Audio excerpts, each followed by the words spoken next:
Hello, I'm John, the executive producer here at Final Show Films. I got a few notes for you before the show. First, I want to thank you all for watching. We couldn't do what we do or the amount of things that we do without the support of you, the viewer. If you want to support us financially, which we always appreciate, you can go to our Patreon page at patreon.com/fsfilms, where you can donate as little as $1 a month to help us continue this and all the things that we do. I want to give a special shout out to our $25 supporters, Antitonic, Waterflame, and Samantha Bates. Second, I want to let you all know that we here at Final Show Films are planning a little get-together up at Gen Con this year. That's August 2nd through 5th up at Indianapolis. We're going to be up there just sort of hanging out, enjoying the con, spending time together, and if any of you guys want to come up and say hi, please feel free. We don't bite unless you want us to. And if you enjoy whatever it is you're about to watch or listen to, be sure to check out our website at finalshowfilms.com, where you can find links to all of our other content, both podcast and video. And be sure to follow me at John A. Bates on Twitter for more updates on all of the content we're creating in the future. In the meantime, thanks for watching, and I hope you enjoy.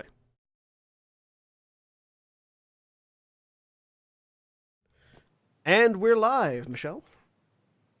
Hi, everybody, and welcome to West Rising, the Werewolf, the Apocalypse Chronicle. I'm your storyteller, Michelle, and let me introduce our 5 lovely players. First, John. I am John, and I'm playing Shadow, the Get of Fenris Arun. And Jack. Hey everybody, I'm Jack, and I'm playing Tig, the Ragabash of the Fianna. And William. I'm William, and I'm playing C. Walsh, the Uctena Philodox. And Aaron. Hi, I'm Aaron, and I am playing Thistle, the child of Gaia, the Urge, Hamid, potentially not supposed to be in that order, but whatever. And last but not least, Craig. You're muted, Craig. Galliard. Oh, I am now Craig with my microphone on, and I am playing Grudek the Bonar Galliard. All right. Previously on West Rising, when last we left our 5 would-be pack mates, they had successfully retrieved a magic smartphone from the clutches of its 13-year-old thief and returned it to the Sept of the Western Eye, completing their first mission.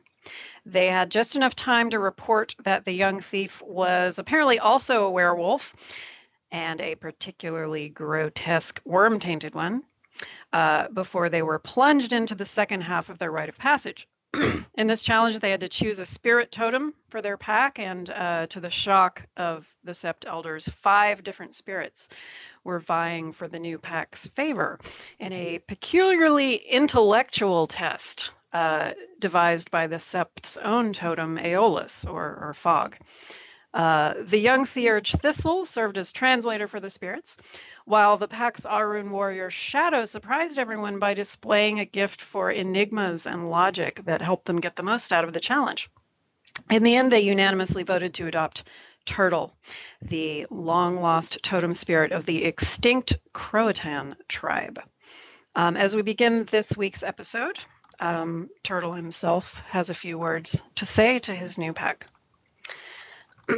So, in the penumbra, the spirit reflection of the cairn grounds, the thick fog that had completely cloaked these towering spirit redwoods has now cleared to sort of a moody mist that lets you see the avatar of Turtle clearly as he makes his way slowly toward you.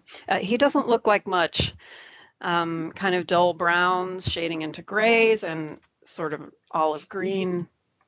And even with his legs and his neck fully extended, he could easily fit in Thistle's cupped hands. For a moment, there's a slightly anticlimactic feeling after all you've been through as this tiny thing approaches you. But then he speaks, and you find that you can all understand him. There's no need anymore for Thistle to translate.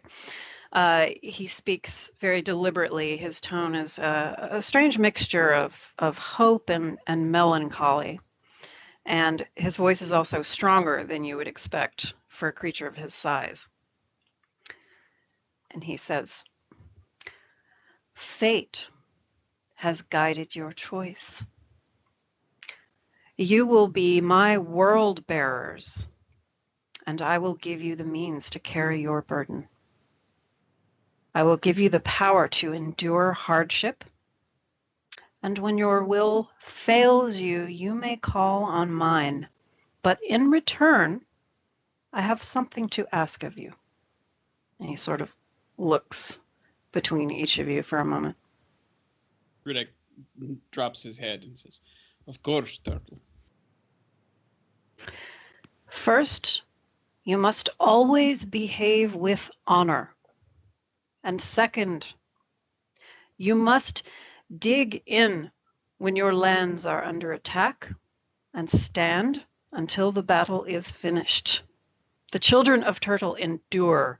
As defenders, we hold the line. Draw inside our shells if needed, but we do not flee. Can you do what I ask in exchange for what I give you? And he looks at each of you in turn again. See, just Thistle will give a little sort of nod. And as soon as Well, you if you're asking for a group of people who are going to be willing to push back against whatever's coming at us, I think you found the right five.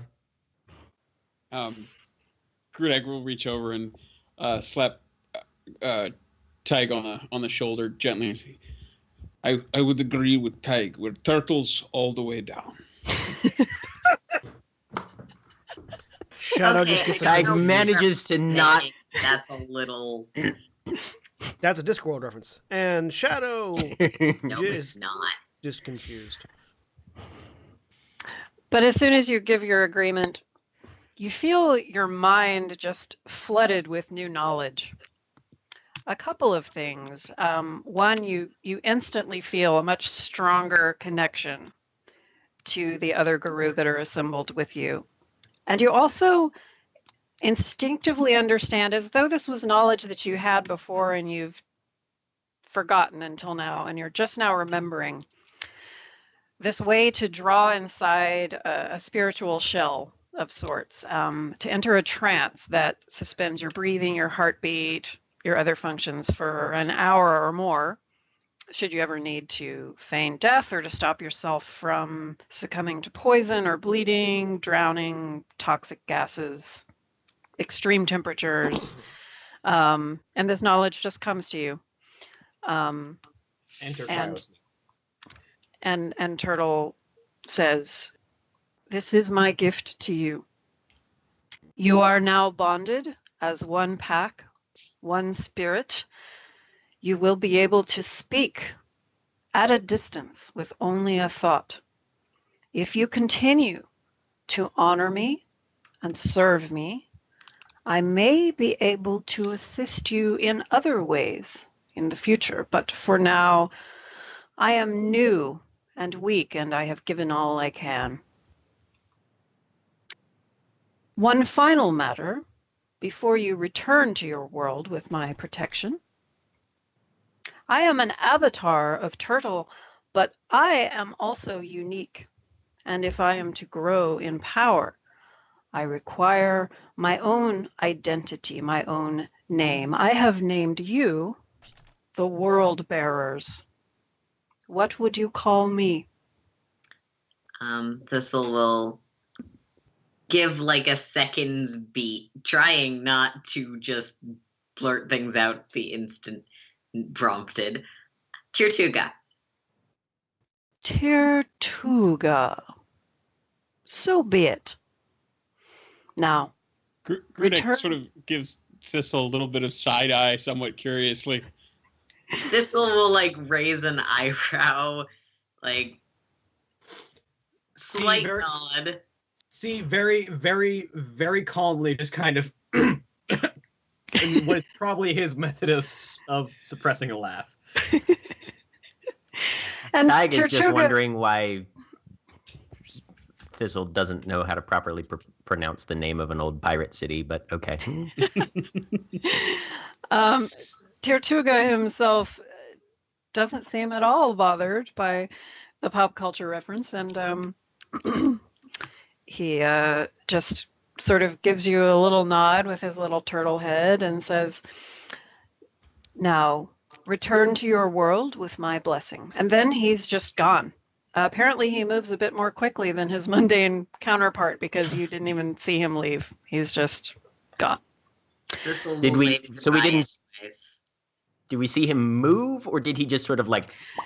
He's just suddenly just not there. So either moved very fast or just vanished. Or spirits, man. Yeah. Spirits. Yeah. Everybody can add a dot of stamina to your character sheet. Woo! Yeah. 5 stamina useful. now. Yep. You also know the gift turtle body now, which is on page 395, which I vaguely described a little bit. And as a group, you also now have a bank of 5 extra willpower points that you can call on at any time during the story if you run out. Cool. Yep. But only 5 for the whole story, so use them wisely.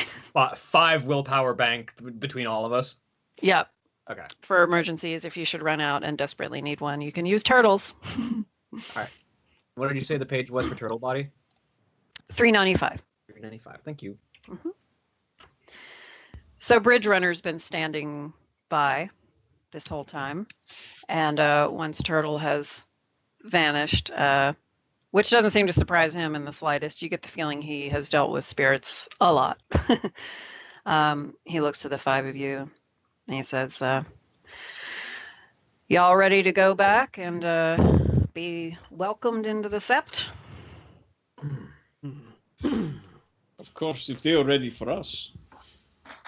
They should be by now, I think. Michelle, given that this is definitely the most recent and possibly the first time that Tig has been in the Umbra, in any sort of controlled circumstance, does he have to roll curiosity? So he hasn't been since his first change? Pretty much. I seriously doubt it. Go ahead and make that roll, yeah. See Okay. what happens. Cool. Let me look that one up real quick just to make sure I'm rolling the right thing.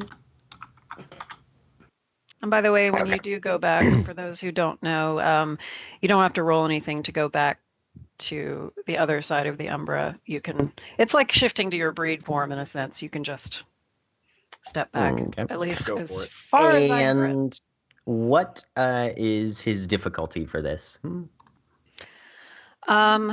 I was hoping that you were keeping track of that. This is one of the reasons Well, why. it's a various one. Like if it's something very simple, okay. it's like down to 4 or 5. If it's something like super complex or very, very intriguing, Let's then just it would call be it a higher. difficulty 6. Difficulty 6. Okay. Yep. Coming your way then. That's not a botch, but no successes. Okay. Can you remind me what that means? Yeah, basically anytime I'm presented with the unknown, I have to make a wits roll or else I must go investigate. Okay.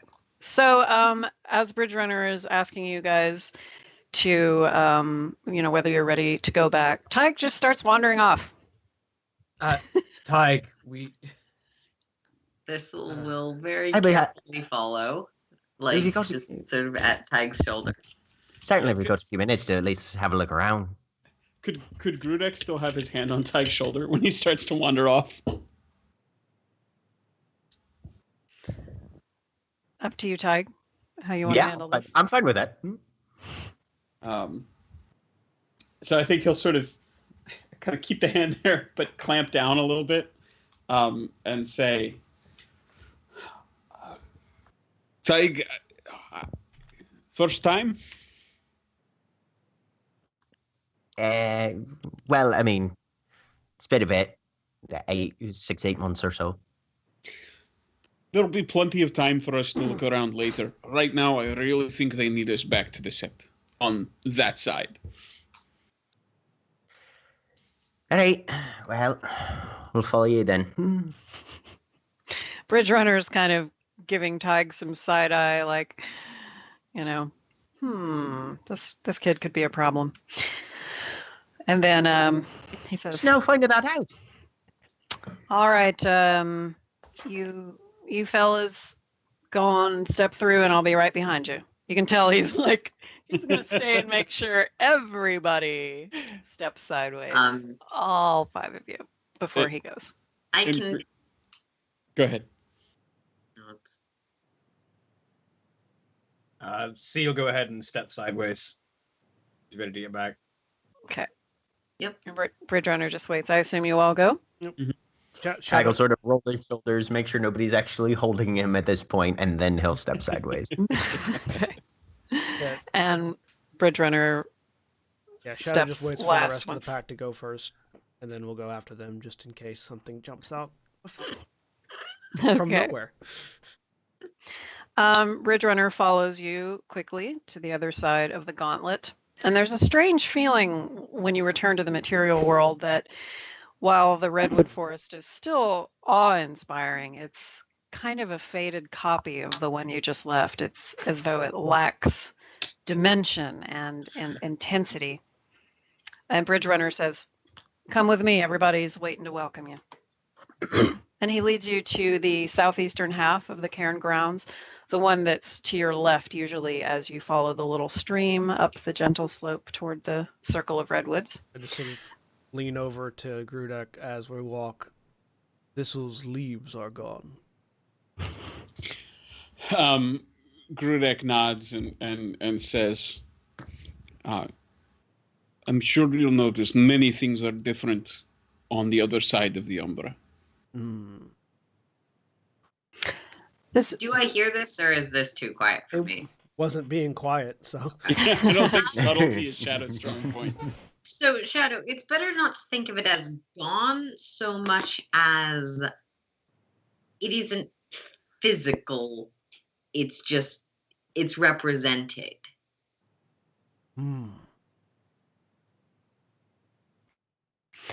So this area it's been kept mostly clear of trees. You can see stars when you look straight up, although the full moon is low enough now that it's hidden behind the thicker trees that are blocking the southwestern sky. And it's the wee hours of Thursday morning now.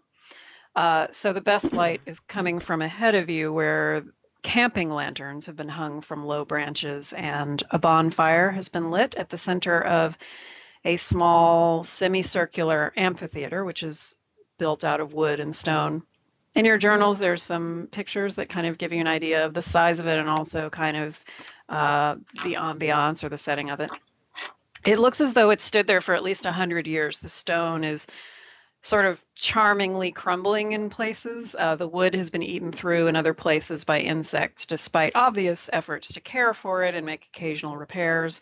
It could seat up to 200 people comfortably, but right now there are somewhere between 20 and 30 at a casual glance, seated in clusters of 3 to 6 with very telling stretches of space in between various groups. It looks as though the entire sept has dragged themselves away from work and out of bed, including the 4 resident children, though the sept's youngest toddler is sound asleep in a hip sling slumped on his mother's chest. Everyone is seated, except for 2 people. Rips, the hulking blonde master of challenge, who's poking a stick into the central bonfire with a faintly defiant air about him, and a woman you can only assume must be the sept leader. She is a tall black woman with iron gray ropes of hair wound into an impressive crown that adds another 6 or 7 inches to her height. She's dressed in a sharp pantsuit and tasteful jewelry, her look only slightly marred by a pair of hiking boots. Her posture is one of calm command as she faces the rest of the sept with the roaring bonfire between them. In her hands, she holds a small bowl. As you approach, she turns slightly to survey all of you and then gestures to the center of the first row of seating, which has been left empty for you. "Welcome," she says. "Please be seated." Are most people in Krynos, in Hamid form? Everybody seems to be pretty much in their breed forms, yes, except for if any of you recognize March Lion, the Master of the Right. You know that he's lupus, but he is currently in his Hamid form. He seems to have just been speaking to the person next to him which you may recognize as Hot Eye. They were talking, so he's in Hamid form. Hot Eye is in Metis form, though, because that's Okay. his breed form. I think I think Krynos Grudek then. form. I think Grudek would still be in Krynos then, having remained that way after stepping sideways again. Okay. Does it seem like there are any other lupus in the amphitheater that are in lupus form? Shadow would recognize Brushfire, the young lupus that argued with him when he first came to the Sept. She's curled up on one of the.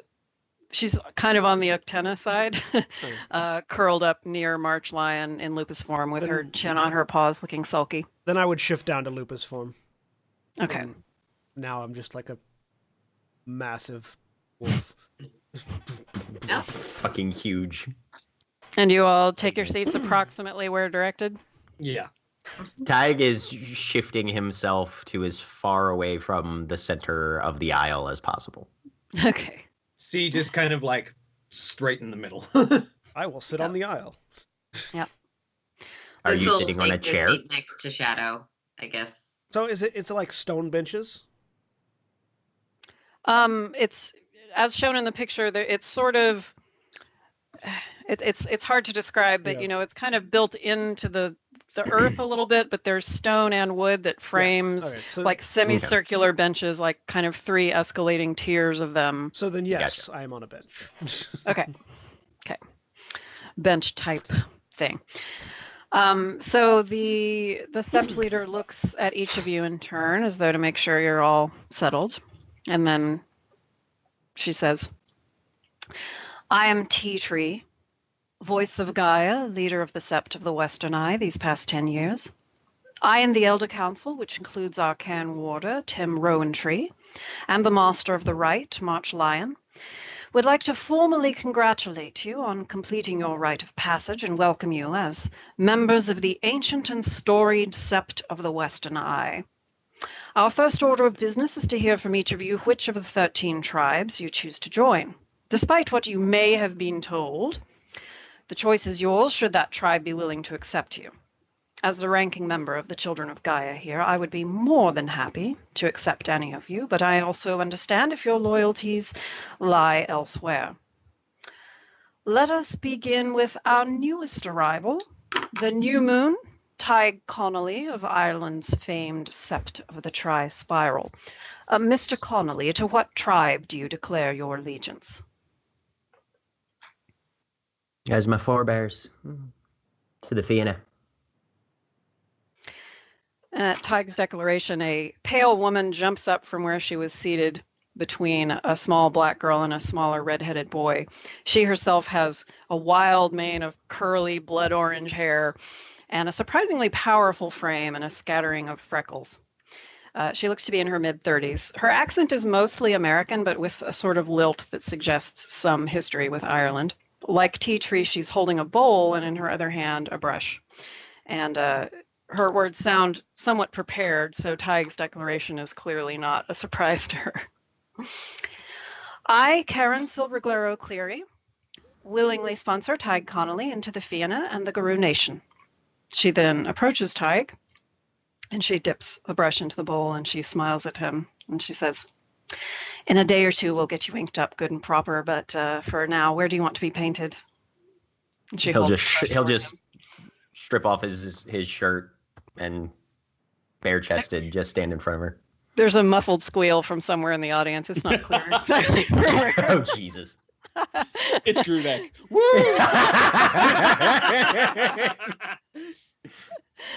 And Silverglare kind of, makes a show of hovering the brush here and there and looks at him questioningly.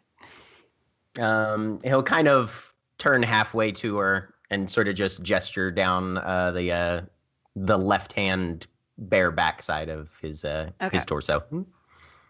And she very quickly and skillfully paints a black symbol with some kind of ink that looks a bit like a waning crescent moon with a long curled tail.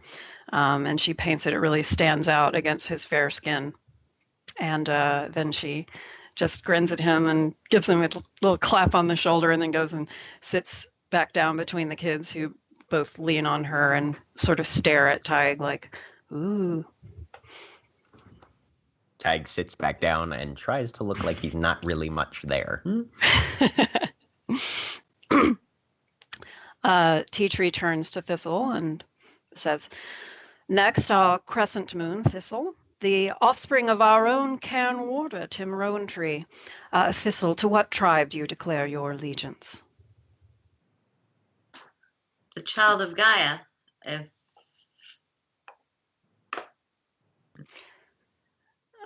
She nods, again, not looking particularly surprised.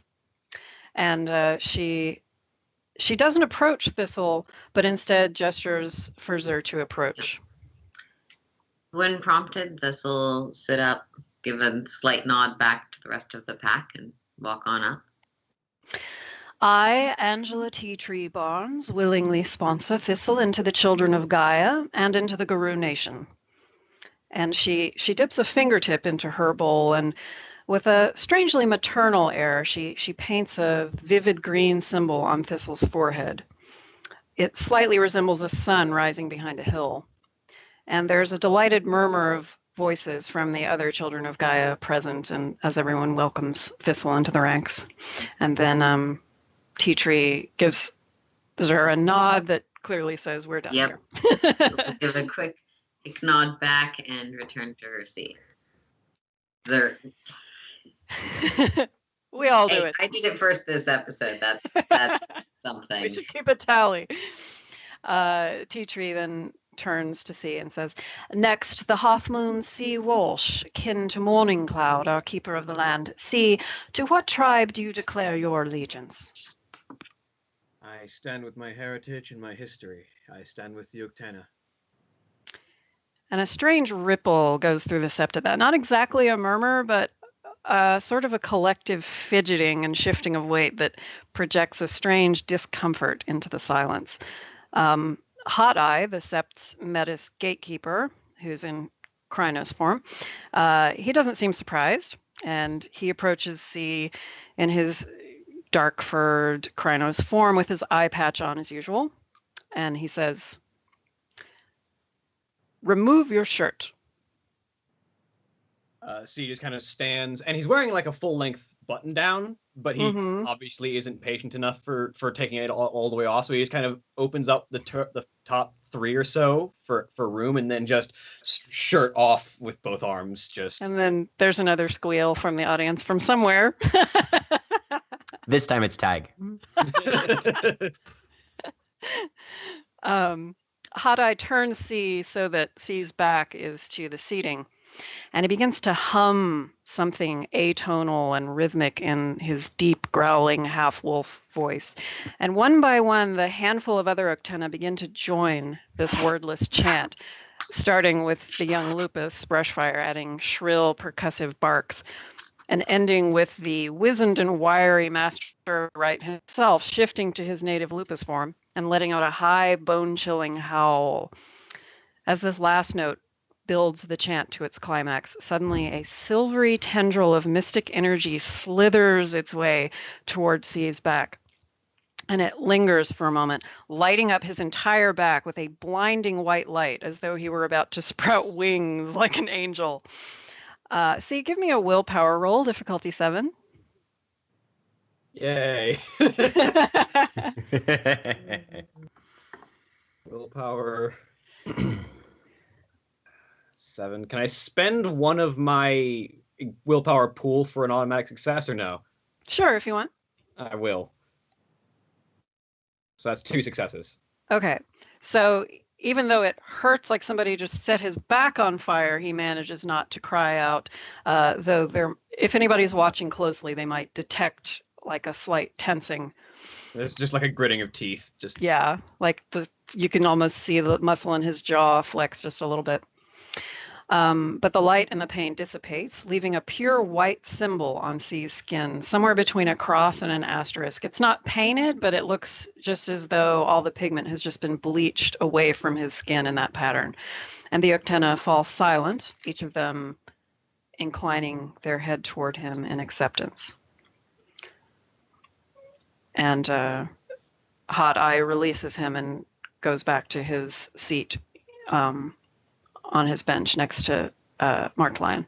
He kind of very quickly slips the shirt back on and then sits back down.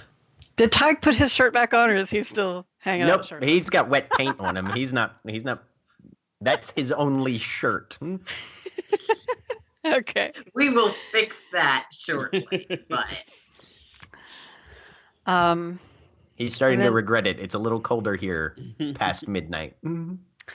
T-Tree shoots a glance toward Grudek and says, "Our gibbous moon from the city has already been formally accepted by his tribe at his coming of age, but I would like to take this opportunity to formalize his transfer of Sept membership.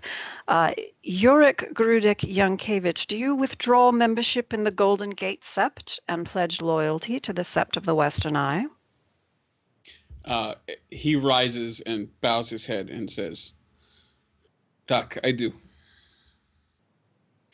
And there's definitely some muttering this time. You might hear at least one person say distinctly, "Oh, crap." C's gaze is almost immediately like rocket. Tags too.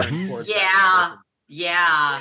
And it came from the Octana side, but it's hard to tell who exactly said it. This is probably less mean and accusatory and more just very disappointed. Aw. Shadow just lets that bass growl rumble out for a moment. Grudek is just standing still with his head down. He doesn't turn, and he has his hand on his chest over his heart. T-Tree turns a withering glance toward the Octana side of the bleachers there. She seems to be the only person who is not intimidated by them, and just basically gives them a "don't even start with me" kind of look before she continues. "And last the full moon, our warrior wolf, honorably mated for 2 years to March Lion's kin. Shadow, to what tribe do you declare your allegiance?" So I get up and I pad into the center sort of area of the amphitheater and sit down and just lock eyes with Rips.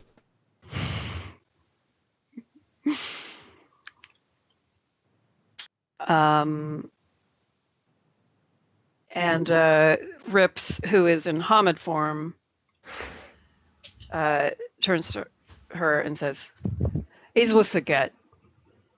And then he doesn't bother with any other verbal acknowledgement. He's been continuing to poke the fire all this time, and he withdraws the stick he's been poking it with, only to reveal it's not actually a stick, but a glowing red-hot brand. And without any further ceremony, he just turns to Shadow and growls, "Hold still," and applies it to his shoulder. I do. And give me Shadow, give me a first perception and primal urge, difficulty 6. Okay. See if you can kind of suss out what is expected of you here. His instinct is just take it without saying anything. Perception, primal urge. Difficulty what? 6. 4 successes. Okay, so he, just from Rips's body language and the way he approached it, he gets the idea that he's obviously A, not supposed to reveal that it hurts him at all, but B, is also supposed to, in some way, project as much as he can in lupus form the idea of, kind of, "don't fuck with me." By growling or looking badass or something. So roll stamina and intimidation, difficulty 7, to see how well you pull this off. I've got 5. I remember you now. have an extra dot. I've got 5 stamina now. So thanks to Turtle if you managed to. And I believe this would probably fall under my unbreakable specialization. Yeah. So that's 5 successes. Okay. Yep. So not only does Rips not manage to intimidate you, but by the way you actually seem to grow in size and possibly let out a slightly threatening growl, You can actually see the other Guru that are assembled watching slightly shrink back, like, holy fuck, this guy is badass. Just sort of like flex the shoulder muscles and lean into the brand. Like, yeah, like, is that all you got? Yeah. And that clearly communicates to everyone watching, and you see some eyes widen in the audience, like, wow. Rips withdraws the brand, and the raw wound looks just a little bit too much like a half-finished swastika to be entirely comfortable. But Tea Tree says, Shadow, before you return to your seat, we have a special honor for you. Now that you are officially a Clear of the Western Eye, we can formally acknowledge the wise choices that you have made in the service of the Sept these past 2 years. She addresses the group with an air of kind of, in case you guys didn't know. Shadow's union with March Lion's daughter produced 3 cubs, and when she perished in a hunter's trap, he mated with March Lion's other daughter and produced 3 more. Not only that, but he wisely surrendered when his eldest son challenged him for leadership, and now our local wolf kinfolk are thriving and growing in number. And Bridge Runner sort of puts up a hand. She looks to him and he says, with your permission, ma'am, while we're discussing Shadow's wisdom, you should know he was also instrumental in helping his pack frame the questions they needed to ask of their potential totem spirits. Is this true? Tea Tree asks to Shadow directly. He just nods. And her eyes also flicker to see for confirmation, either because she's, both because she's aware of his status as Pack Alpha and also because he speaks English at the moment. She sort of looks to see, like, is this true? Did he also, with his arms have been crossed this entire time, but he just nods. Well, then no one is looking towards him, but Grudek is also nodding. Okay. Then let us recognize formally that Shadow has shown wisdom, bringing greatness to his tribe, his sept, and the people of the Guru Nation. Let it be known. And she shifts gracefully into Krynos form, suddenly gaining 3.5 feet in height and keeping only her elegant hoop earrings in the shift. The rest of her is covered only in golden brown fur with a dappled in a white pattern, sort of like sunlight on leaves. She throws back her head and lets out a high, clear howl, which is quickly joined as others shift into Krynos form and add their voices to the chorus. And as the howl dies down, Tea Tree shifts back into breed form, her pantsuit and red blouse reappearing, obviously dedicated, and she speaks again. The Sept of the Western Eye now has 5 new Cleith. Before we release you to your rest or celebration, I must ask the Pack's Alpha, C, what totem spirit does your pack now serve? C kind of stands and looks across the entire group of Guru assembled, knowing in his head what this means. We serve an ancient one returned, the totem of the Croatan, the turtle. If not for the crackling of the fire and the crickets and the wind through the trees, you would be able to hear a pin drop right now. Whatever celebratory mood was about to descend on the assembled Guru is just suddenly extinguished, and everyone, even the elders, seem to be in absolute shock. For once, Tea Tree's flawless composure seems to have found some cracks, and she just stands there for a moment and then says, well, thank you. That concludes our ceremony. You may return to your rest or celebration or socialize as you will. Thank you. And then she just turns away, and Rips and Silver Glare both get up and start throwing dust and stuff on the bonfire to extinguish it. C just kind of stands there and closes his eyes and takes in the sounds of everyone leaving and evacuating as he's just thinking on everything.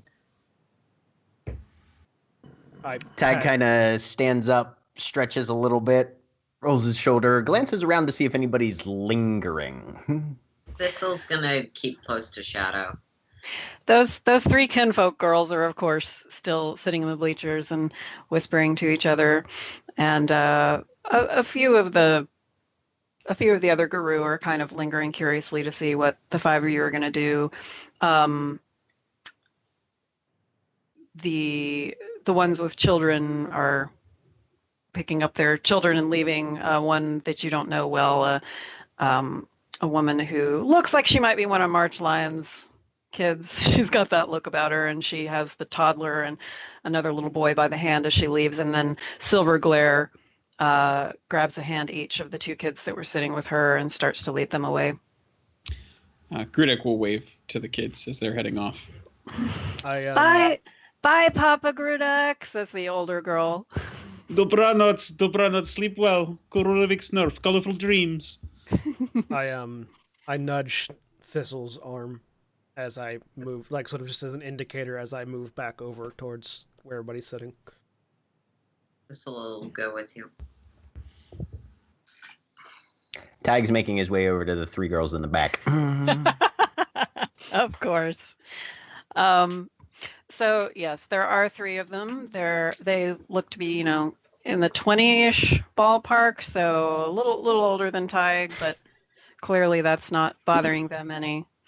A young black girl, a young Asian girl, and a young girl who, again, looks like it might be another one of March Lyon's. She's got the same kind of wiry look, long dark hair, and sort of vaguely native/Latino look to her. Don't reckon I caught any of your names when I walked in.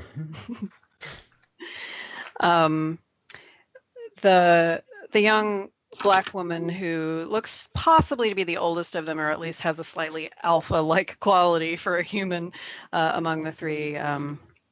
She says, "I'm Hannah, and this is Bailey, and that's Estrella." And she has just a trace of an English accent, which suggests she may be related to the Sept leader. Cool. Estrella she's the least attractive of them. She's sort of wiry, and she's got sort of heavy brows and kind of an intense look, but she's got her own charisma about her, clearly, which she has inherited from her daddy. And she just kind of puts herself right in front of the other two. And she says, "Hey, so how do you like our sept so far?" I'll be interested to see it during the daylight hours, but all told, seems like you got quite a bit going on here. "So you're some kind of a prince or something, right?" she says. Suffering chases, no, not even a bit. My dad comes from some decent breeding, but I don't know that I'd go quite that far. Well, Hannah here thinks that she's a princess because she is the sept leader's daughter, and her mother's all pure breed and all this kind of stuff. But my dad's the master of the right, and he's the one who has the real power in the sept. So, if you're looking to make a political match of some kind, then, I'm your girl. Well, they told me that American girls weren't shy, but... Oh, not at all. I'm honestly, if you want to know anything about what's really going on around here, I'm the one you have to talk to, because I do like to talk, but I also like to listen. So I can tell you anything you want to know about anybody here.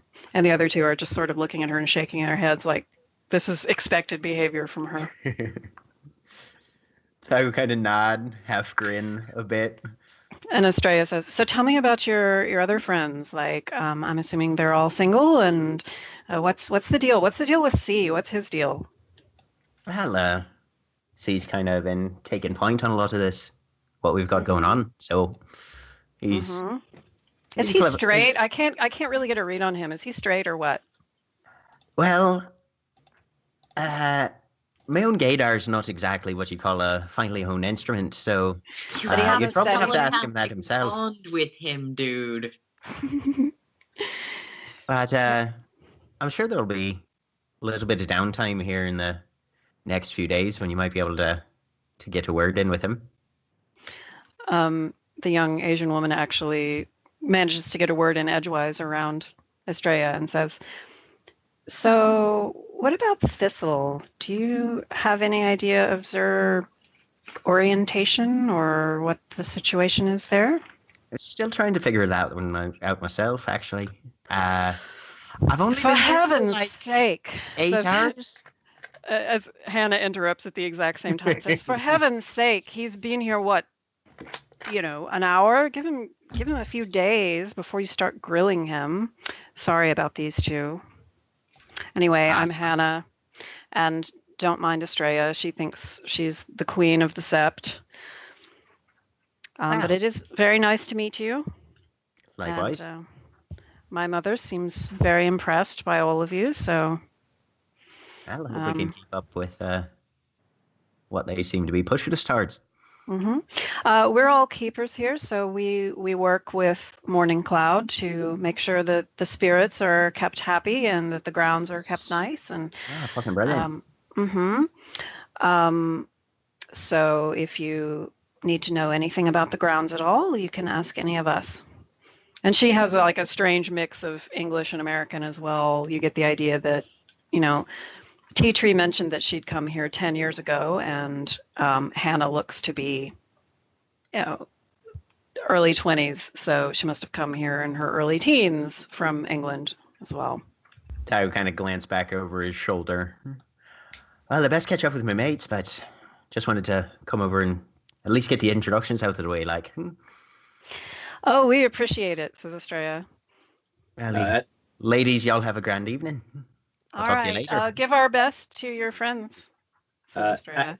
And the others roll their eyes. At that point, it's probably like C just kind of where he's standing out in the middle of the amphitheater, just kind of opens his eyes and looks up and is probably staring directly at the group of them. And having fixed the problem that my character sheet was having with not representing the correct information, I have shifted into Comet form. Okay.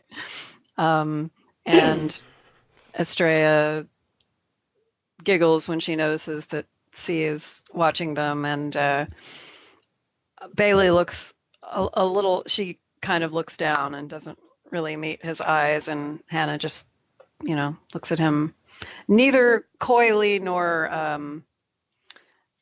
challengingly, just sort of, oh, there's a person, hello, and just gives him a little nod. He nods. And Tygo pull a quick 180 with a little nod and head back to the rest of the World Bearers. So, okay. How does the brand look in Hamid form, by the way? Does it still look raw? Yeah, it looks like he just got burned. That's aggravated damage, right? Yep. Isn't fire aggravated damage? Yes. So, yeah, it's not enough to put you down a health level or anything, but it's going to take a little while to heal. Good. Yeah, but it'll take a little while to, crest over and probably leave a little scar there.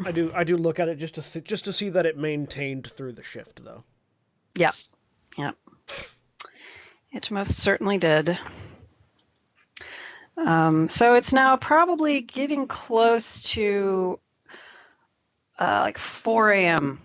In fact, the sky is beginning to get a little pale in the east, and the lot of you are likely exhausted, but there are still a few people lingering, clearly waiting to see what you're going to do, if you need anything, kind of talking to each other, but also keeping an eye on you. So if there's anyone else you'd like to speak to immediately, this is a decent time. So do we have any further tasks to accomplish tonight, or should we all get rest for the morning? I think getting the rest is the only other task we've got tonight, sir. Yeah, I would agree. It's been a long day for all of us, especially Tig. You've been up since 2 days ago at this point. Estrella has clearly Let's just say I've been up since New York. Estrella has clearly been eavesdropping because she scampers up to you. She's a human, but she somehow manages to scamper up to the 5 of you and says, "Do you want me to show you where your tents are?" Yes. And something about the way she just darts these quick glances between the 5 of you. You can almost see a bit of her father's wolf in her, even though she is 100% human. And she does a little gesture and then begins to trot off toward the opposite side of the stream where the tents are. And she fills you in on the way about who sleeps where, and she lets you know that the guardians are not always here at the same time. There's 5 of them, but there's usually only 3 or 4 of them here at any given time, and they share 2 tents, and you should never take those because the guardians really need their sleep when they need their sleep. And she chatters basically the entire way over until she shows you to 3 unoccupied tents, and she says, for now, I think you're going to have to share these. So whichever of you want to double up, or if you have a place to sleep in the city, then I'm sure you're welcome to go home for now. If you have some way to contact each other. Aye, that we do. Okay, because you know your cell phones won't work here because there's no cell reception, no Wi-Fi, no anything. Fairy magic, we got it covered. What?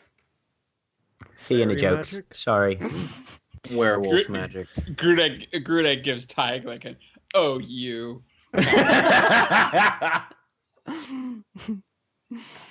just has a confused look on his face again. Estrella sort of looks to see, like she's expecting him to explain this. Part of our tribe, part of our deal with our totem spirit is a method of communication. No way! You guys can do that already? Oh, wow. Oh, that's great. See, the Guardians, it took them like almost a year to where they could do that. That is so cool. Anyway, good night. Sleep well and stuff. If you need anything, I'm here all the time. I live here. So, Thank you anyway. very much. Bye. Just sort of stare after- at her as she leaves. And she just trots off. After she leaves, C just kind of. All right. Shall we rest? Yes. Yeah. Let's do. Don't worry about space for me. I can easily make another place nearby. I have my things over there. I'll bring them closer. No problem. Tag sticks his head in the tent to see if there's any level of blankets or anything. Yeah, there's some, just basic like sleeping bags and blankets and stuff rolled up in there.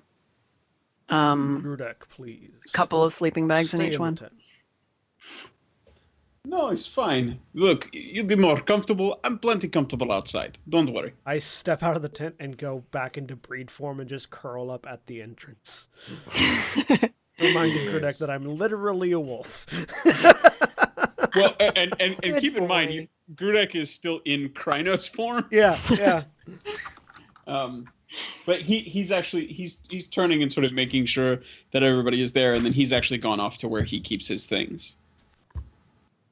I assume guard dog position, leaving the inside of the tent for the actual Homits. Tig takes up remembers to take off his shoes, like you should before you get in a tent every time. Sets him outside the door, crawls inside, finds I any pulled him sleeping away. bag, and is probably unconscious in about 15 seconds. Okay.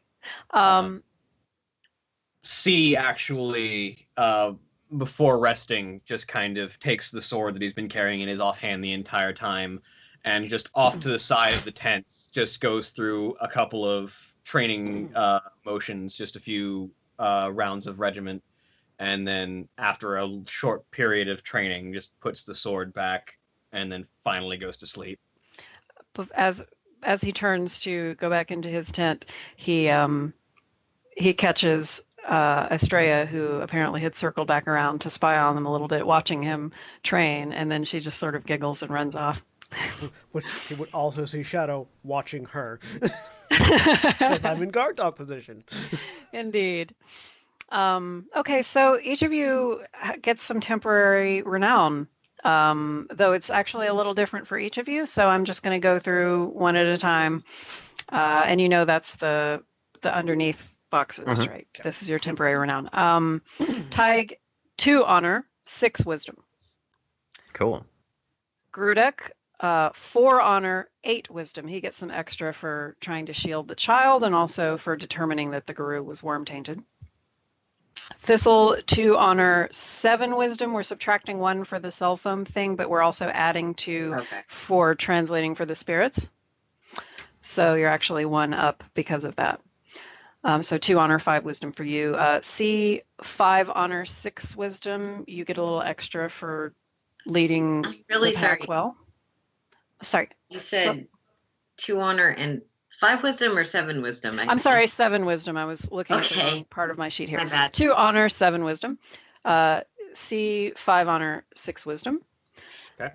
Shadow, 6 honor, 2 temporary wisdom, as well as the permanent dot of wisdom that you just gained through that rite of accomplishment. You got 12 temp wisdom overall, and despite what the book says, I'm letting you carry the extra 2 over. Yeah. So, all right.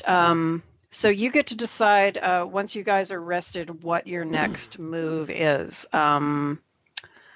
Everybody in the sept is available to you, or if you need some downtime to deal with various personal stuff, just let me know what your people will do once they've rested on Thursday. I just, the one little character bit of fun that I want to point out is after Grudek comes back with everything, he's going to poke his head into the tent where Tig is already fast asleep and toss an extra blanket on top of him. Aww. And then he goes outside and he takes an old tattered-looking plastic tarp, and will sort of hang that off the edge of one of the trees, and then just lie down under it. And then he's going to use the right of the cardboard palace to turn it into a very comfy, warm place to sleep for the night. Nice. Very nice. Okay, so it'll be Thursday, September 27th, when you wake up, and you'll probably sleep until afternoon, I would assume, since nobody's going to disturb you. And then at that point, you can decide what you're going to do next. I would make a point of seeing Rips at some point shortly after to just to see what all I need to know else beside the ceremony for being a member of the Get officially, and also to gain my my tribal gift. Yeah. Basically what that consists of is Rips taking you into the Umbra, and he just calls like a spirit to teach it to you, much the same way that Turtle taught you spirit body. Like there's not a process of learning, it's a matter of because Rips has some rapport with this spirit, he convinces it to share its power with you. Okay. And your gift is what again? Is that the fire one? Master of Fire, yeah. Master of Fire, okay. So I can turn fire into bashing rather than aggravated damage. Yeah. Wish you'd known that before now. Yeah. Well, that's why you can't learn that one until after you've been branded. Trial by I like to think it's like, this is the guy that branded you last night. He's going to teach you how to not have that happen again. So Thistle, I'm especially interested in Thistle's activities because Thistle has parents. This was a Wednesday night, and Thistle was out pretty much all night. Is this an unusual thing for Thistle to be out all night? So, like, it is probably... Thistle does not have their own place, but Z is financially independent to the extent that Z could. So it's not all that weird for Thistle, especially lately, for Thistle to disappear for a day or two. Okay. So parents won't be freaking out yet, necessarily. They will likely be freaking out. They have likely been freaking out for a few months at this point, at the very least. So I'm guessing that the next time Thistle gets within cell phone reception range, there's going to be like 19 messages from their mom saying... There's going to be 19 messages from their mom. And also probably quite a few that are work-related things that Z has to do because I have a job, god damn it. Yeah. So yeah. It's a good thing you guys got that long-distance communication thing since some of you still have kind of city lives. And that doesn't help in Thistle's case. We'll get there. So yeah, Thistle will probably like wake up slightly earlier than the rest, wait around for everyone else to be like up. I guess C is everybody's so ride. 2 p.m. Yeah.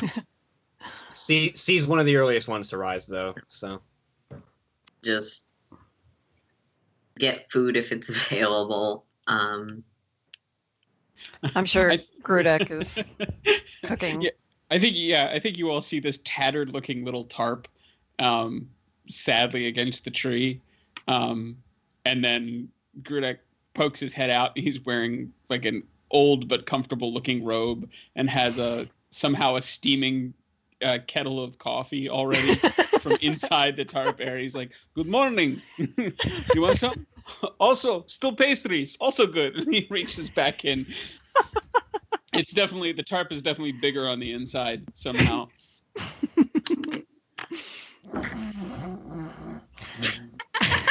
Of course you had that right off panel. Mm-hmm. Sorry for our listeners. It's John always just held up. sonic screwdriver. It's always on my desk.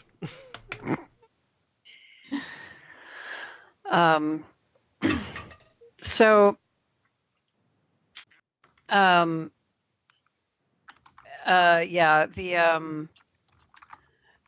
once you guys are all sort of up and around, you notice that again, Estrella is sort of skulking around. You know, she's obviously, you know, doing some landscape grooming. There are little gardens scattered here and there throughout the sept, mostly growing stuff like tomatoes and lettuce and berries of various kinds, strawberries, and they have just wherever there's patches of good sunlight, there's various little gardens here and there, and she's tending a nearby little tomato garden, and but she keeps stealing glances over at you guys to see what you're up to as she works. So, as everyone else is sort of getting up and doing whatever morning rituals they have, if I notice that Tig is still asleep, I just still in lupus form, pad into the tent because I'm used to Cubs not waking up and I need to wake up. And I just sort of lay down so that the first thing he's going to see is my big wolfy face and snort right in his face. Just wolf breath. What do I need to roll to see if that actually wakes me up? Boy, I don't know. Stamina plus laziness? I don't know. What role is that? Something involving awareness. Probably like awareness or something. Let's do. Actually, let's do. Wait. Like perception alertness. Perception and alertness. Difficulty. Since Tig is extremely tired, we'll say difficulty 7. Okay. Drag a little smooch.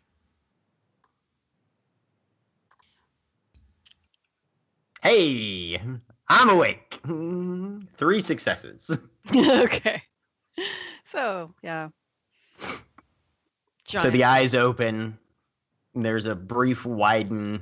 Then a hand comes out and just sort of bats you on top of the head twice. Hey, morning there, big fella. Just kind of nudge him. Rolls himself up. And then he kind of looks at Shadow for a minute. Kind of in a contemplative manner. And he's actually going to try and shift forms. Well, he makes it to Glabro. That works. So with another 40, 50 pounds of muscle and 8 to 10 inches of height, he's crawling out of the tent. Leading the way. Thistle's probably out there with a book and some food. Shoes are back on. Lubisz kawę? Do you want some coffee? Aye, yeah, that'd be freaking amazing. We got any cream or sugar, like? At some point, a young Asian man in his mid-20s that you've probably never seen before walks up to you and says, hey, world bearers, whenever you get a chance, like in whatever order you want, the elders want to see you and get like the full story of what happened in the city. Just one at a time, though, so that they can like compare your stories and all that kind of stuff. So just whoever wants to go first, just meet them over by the amphitheater and one at a time, do your thing. Question. Yeah. Do we get back 1 willpower for sleeping? No. All right. One check. Druidic will stand up and says, if anyone else wants to go first, of course you should go. But I've already had some breakfast. I can go while you all eat. You know what, though, Shadow? You can get 1 willpower back because you got, your big rite of accomplishment in front of everybody. So you're probably feeling pretty self-actualized right now. So you get a point of willpower back. I will attempt to shift in Hamid. So yeah, basically it's Damn. I'll just spend. But it's basically just like this young man said. Basically, the elders are just gonna, which obviously we won't go through here because we've already heard the story at least twice of what happened. But each of you will be asked in great detail, like from your point of view, what happened, and they'll be just grilling you. And it's Tim Rowantree, who is the second largest person in the sept. He's like 6.5 feet tall, huge. He's the Cairn Warder, he's balding with like a long gray ponytail, but has this really chill vibe. And he would probably be pretty intimidating if not for the chill vibe and also the fact that he's pushing 70. But that's the Cairn Warder, and then Tea Tree is there, and also March Lion in Hamid form, and they take turns just grilling each of you on every detail of what happened, particularly in the confrontation with Ethan. So the only thing I need to know is there anything you tell them that is particularly unusual that the others might not have mentioned, or that isn't true, that you try to pass off as true, or anything you try to downplay or exaggerate? Nothing that's untrue, but like Thistle will definitely emphasize. It's not necessarily an outsider perspective, but talk a lot about what the others did. We'll absolutely answer completely honestly about their own actions, accomplishments, whatever. But like, Shadow was super cool and badass, and like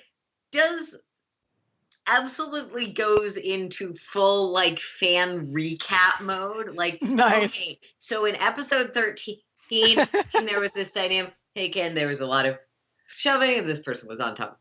Like, but like sort of, it's not lies or dishonest or even that much of an exaggeration, but definitely like tells everyone else's awesome story. Right. Just total fan geek, basically. Yeah. But it's everyone else's excellent story. Okay. Does Tig's report is going to depend on which order he goes in. I think Rudek said he was going first, so Tig would be in whatever order he chooses. They'd probably decide among themselves who's going to go when. Okay. He would try and catch C at some point, and he's not looking to have a private conversation, but he wants to direct some of his thoughts towards him. Yes. What do you need? I've been thinking about what we saw the other night, and if we've got a child out there who's all fucked up with the worm and such, being able to hunt him down and figure out where he's going and what his resources are and who his other connections might be consistent of would be helpful.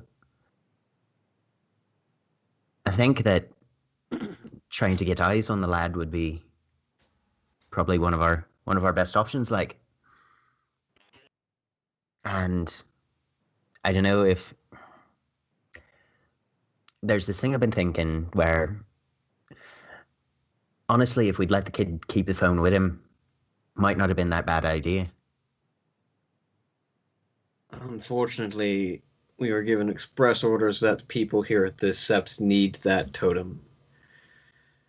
I see but your you point. see where I'm coming from then, like. Yes, I see your point, but I wonder if perhaps that totem may have been twisted like the child has. Fetish, you mean? Do you guys Fetish, mean sorry. fetish rather Did I than say totem? Fetish. Did I say totem? Yes. Yeah. Totem is turtle.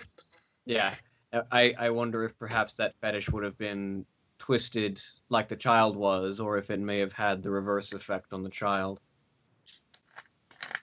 That's a bit above my education, but just thought I'd mention before we went in and told all the powers that be what we were thinking. So I definitely fear for the younger child. For the girl? Yes. Aye, that's a question too.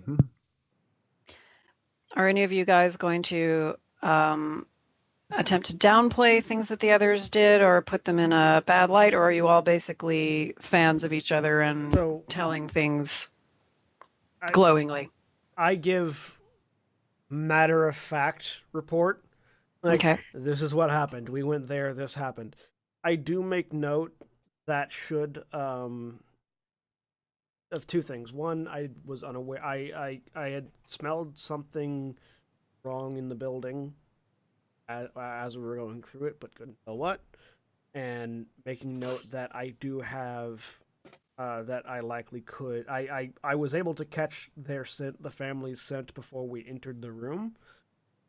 So that if they were to send people hunting for this particular family, our pack likely would have a slight advantage in that department, having found them once already. Okay. Anybody else have specific things you want to mention? Thistle? Sorry. Thistle will made a roll, and I will mention like that it seemed like the child was very convinced that could use the fetish. It didn't seem like there was like a psychological force, but there was a very much a passion to keep this thing beyond random cell phone, so at least like a level of so that matches what Z told Bridge Runner privately, which is probably good. When your stories match, that's always Z good. mentioned Bridge Runner, but if it comes up, which I assume it will in a detailed talk about things that happened, Z will mention again here that was a notable behavior. There was like a real, I absolutely need to keep this from the guy. So Z'll, Okay. And Tag, having had the opportunity to talk to C ahead of time, will offer his own editorial on, just as kind of like a offhand suggestion, but also to sort of try and get the measure of whether the elders would have looked favorably on that outcome of the situation or less so. Okay. And the elders are very hard to read during it. In fact, Thistle probably notices that their interactions with Tim are normally, very friendly because he's like, wow, cool, I have another kid I didn't know about. But during this, like, he's super stoic and just like, you can tell he's trying really hard to like, I am now the elder. He's elder. Yes. Yeah. I'm not your dad. I am now the Karen Warder and the elder, and I'm doing my job. So he's like almost excessively stoic and blank-faced during the whole thing. Grudex is... Sorry. Go on. You were first anyway. Gridix is, I think, sort of the exact opposite of Shadow's retelling in a sort of a big fish story, and everything is Yeah. and Which then- they expect from a Galliard. I mean. right. Is the child turned into a ravenous beast, oozing with the essence of the worm? Thistle stalked across the wall outside like a shadow, and Tig leapt like the namesake of the tiger, and ripping for the phone from the and all of it is told like this.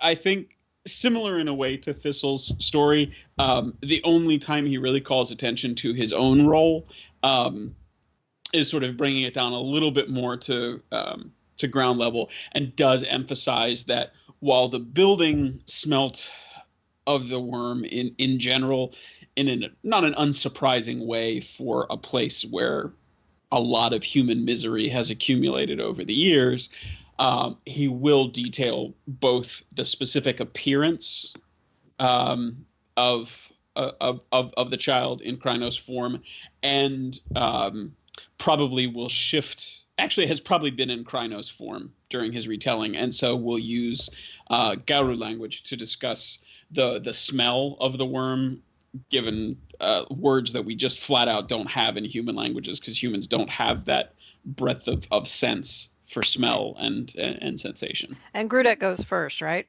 Yeah. During his retelling, because of the animated nature, other Guru and the Sept start to sort of drift in to listen. But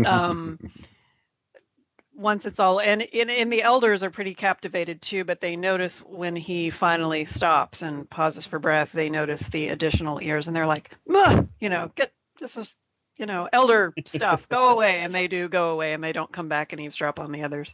Should I make a performance roll? Sure, why not? Yeah. So Grudek's retelling is very much like this big story. Thistle is more like this really passionate fan who wants to tell you about this thing that happened, but just isn't quite that interesting comparatively. It's more like this is so cool, and this is, but like the tangents and like it's all very less of a performance and more of a just sharing this awesome movie that Z just saw. Yeah, it's like someone talking about that movie that you really like that you've never they really like that you've never seen. Z is just like giving the fan version. Okay, and what's C's account like? Anything unusual? C, who probably goes last. Of everyone. 7 successes on my storytelling. Yes. Okay. Oh my god. I'm gonna look something up while you guys talk. C's retelling is he probably goes last is very analytical. It's very much sort of a strengths and weaknesses. This is where this person performed well, including himself. So kind of a performance review. I like it. This is where this individual struggled or needed improvement, and he's very much telling two stories. He's telling the story of success and the story of failure, and is very, very specific to note his concerns about the individuals, about the family is strange. The mother seems to be very far gone. The child is aggressive, brimming with anger. That is misdirected. He worries for the younger child because she's nearing the age of first change if she is also Guru. Okay. And he'll notice that Tea Tree takes copious notes as he's talking, like she's the secretary at a business meeting or something. She's recording everything he's saying. Tig, is there anything unusual about your not particularly, no. I mean, he's very supportive of what everybody did, and yeah, but no, nothing unique per se. Okay. All right. So after the last of you has gone, Silverglare, the red-headed woman who initiated Tig into the Fianna, approaches you guys. Do you reconvene after all of the? Yep. Okay. So she tracks you down to, where are you guys after all of you have taken your turn giving your account? Do you meet back at the tent area or? Probably. I think that would be sort of a natural place, just because that's sort of our place now. Okay. So she comes over to all of you and she says, so I was thinking that I might take Tig into the city to see about getting a tattoo. And while we're there, I thought maybe I would show all of you, a few points of interest in the city if you'd like to come along. I have a large van that should fit all of us pretty well. If you'd like to Road trip, fucking A! You also, like, Tig, you have one pair of clothes, right? Is that a problem? Yes. I also have one pair I of just- clothes. I've been thinking I've got this, clothing just so that they have options. but I've got this idea, see, where and I'm still working it out. I haven't experimented on it yet, but if I shift into lupus and I take a bath, then I don't have to do laundry, right? So I totally accept that Dude, our magic werewolf powers gives us the authority to wear superhero costumes. You might notice my Jubilee-inspired ensemble, but at actually having other clothes for like different situations. So if you want to be a Hamid in the city, you can look various ways. You can wear a hat. I agree. Sometimes nice and useful. I agree with Thistle here. I think Tig should probably have more than one thing to wear, even though you'll have your one dedicated outfit. But you will have to wash that too, I'm afraid, because when you shift, it goes somewhere else. It disappears into the ether, and when it comes back, it's still got all your sweat and grime and everything. So Yeah, Shadow's sort of sniffing the clothes that that's he's a been wee wearing bit for the shite. past months. Just like, oh, I see now. But Shadow's probably like, all right. now I know a couple of you are city folk, and you probably have laundry that you can share with your pack mates, I'm assuming. Yeah, absolutely. It's I sort of look across. I don't think Shadow can wear anything that I can. But I mean, have you some can help each oversized other stuff, wash your clothes. You can nothing help I have Shadow. won't necessarily fit anyone else. But some of you will be able to help Shadow wash his clothes Oh, and this yeah. sort of Yes, thing, yes. right? All right. Yes. Okay. Don't worry. I can take it. You all can get your clothes together. I bring bag. We put in. I'll take the city. No problem. Well, shall we go now? I think I don't have any duties right now, so I'd rather take all of you to the city now rather than later, if that's all right. Of course. C kind of sheaths the sword that he'd been practicing with since he left the interrogation, basically. Yes, we should probably do that. Now, see, I know that you have your own car, but for now we'll take mine because there's room for the 6 of us in it, and then we'll just come back and I can drop you off at your vehicle if you like. Certainly. Are you parked in the same location? I am. Good. That'll give me a chance to deposit my sword before we go into the city, so I'm not wandering around with it. That's a good call. All right. Yes, you're definitely the Only when there's Philadox. a common town. See, if you want, I can train you in using your claws. Definitely useful, but I think the blade is more my style. Come on, lad. You got to be able to give somebody a poke in case you get yourself cornered without your big knife there. Aren't you adorable? Come on, let's go. She gestures and starts walking toward down along the stream. Is she saying that to me or to you, see? You'll find out later. I think both of you. The female, fuck's sake, the we're all gonna female get- kinfolk seem to enjoy looking at the two of you. Keep in mind, though, that Silverglare is, mid-30s, got a couple of kids, and she's Guru, so probably not actually flirting. It's like that doesn't hit small. Although, I'm 4. so she, leads you to the big boulder, and it is afternoon. It's the middle of the day, so she's got to do the whole thing of waiting until there's nobody on the trail, and then there's quite a bit of waiting because one of you will jump over and then it's like, no, wait, stop, everybody hold here for a minute. And then you make small talk while you wait for more tourists to walk by the trail. And it takes literally about 20 minutes for all of you to get over because of all the dang tourists. But then anyone walking back along that path just sees people appearing. It's like, I don't know. They weren't there before. And then she leads you back down the trail, about an hour's walk, and she just sort of fills you in on general stuff, reminds you of who's who in the sept and who all the positions are as she walks you down to her van. And she's got like this total soccer mom minivan parked in the overflow parking, and she lets you guys in. She makes sure you're all buckled in, and she starts to drive. And then as soon as she's on the road, driving down the long road that winds down the mountainside, she says, "Now that I've got the 5 of you alone, I need to talk to you about something fairly serious. But you have to promise me that what I'm about to say to you, you won't tell anyone that we talked about this, and that you will use the utmost discretion in whom you choose to share this with." She's got about 3 words out of her mouth, and Tig's head is already up between the front 2 seats. Like, oh shit, son. And Thanks, seatbelts. your discretion will be necessary for your own protection, as you will understand once I tell you what I have figured out.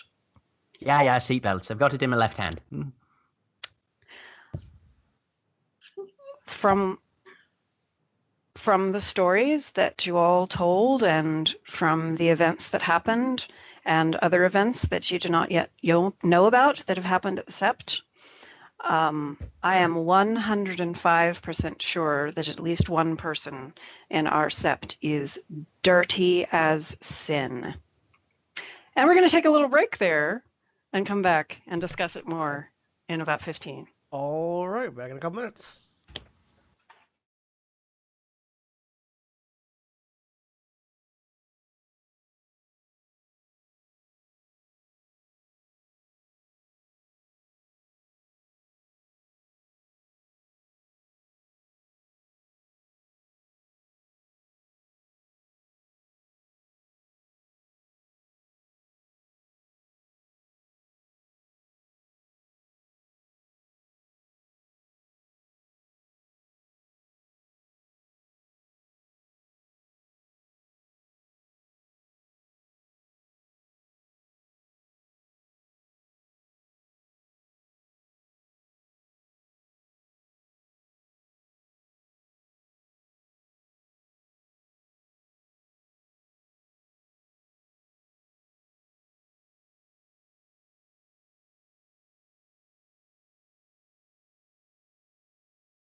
And we're back. Hi, everybody. Welcome back. Silver Glare, the second in command of the Sept's defensive structure, has just taken the 5 new young werewolves into her little minivan on a drive to the city and has just dropped the bomb on them that she thinks someone in the Sept is dirty. So let us see how our pack responds to that.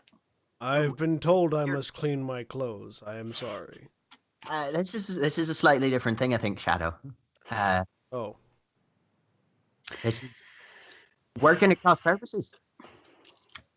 Right. Let me explain the part that you may not be aware of. Something that happened several months ago now. It would be beginning of April. Not long after the park opened, the Cairn Spirit Guardians sounded an alarm to March Lion that there were intruders. There were 6 Garou in the Umbra, sniffing around, wandering the paths aimlessly, but far too close to the center of the cairn for our liking.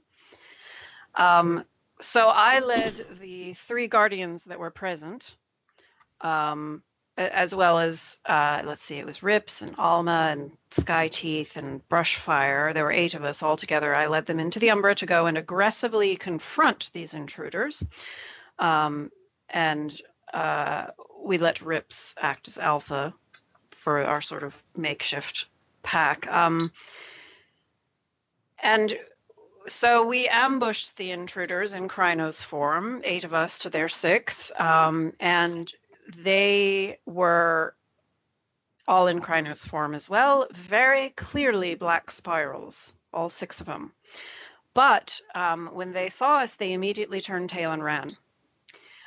So we pursued them. They seemed young, inexperienced, to our good fortune, but hideously deformed. Very few battle scars, though, which is why I'm thinking young. And so the 8 of us chased them and harried them, and then suddenly they just stopped and they stepped back sideways, middle of the day, in the parking lot. There were tourists there. They were still in Krynos form. There was a momentary panic. Fucking Christ, I'd expect so. Well, on both sides, I will admit that I panicked a bit. I wasn't sure if we should follow suit because of the veil, but then we established the veil had already been broken. But my hesitation cost us enough time that by the time we shifted into the parking lot ourselves in Hamid form, we just saw the tail of them piling into this rusty yellow van together, slamming the door, driving away. Now, young Cher was smart enough to get the license number of the van. Yeah, good on her. Yes. None of us had our car keys. We had just stepped back through the Umbra, so we couldn't pursue, but Cher got the license number.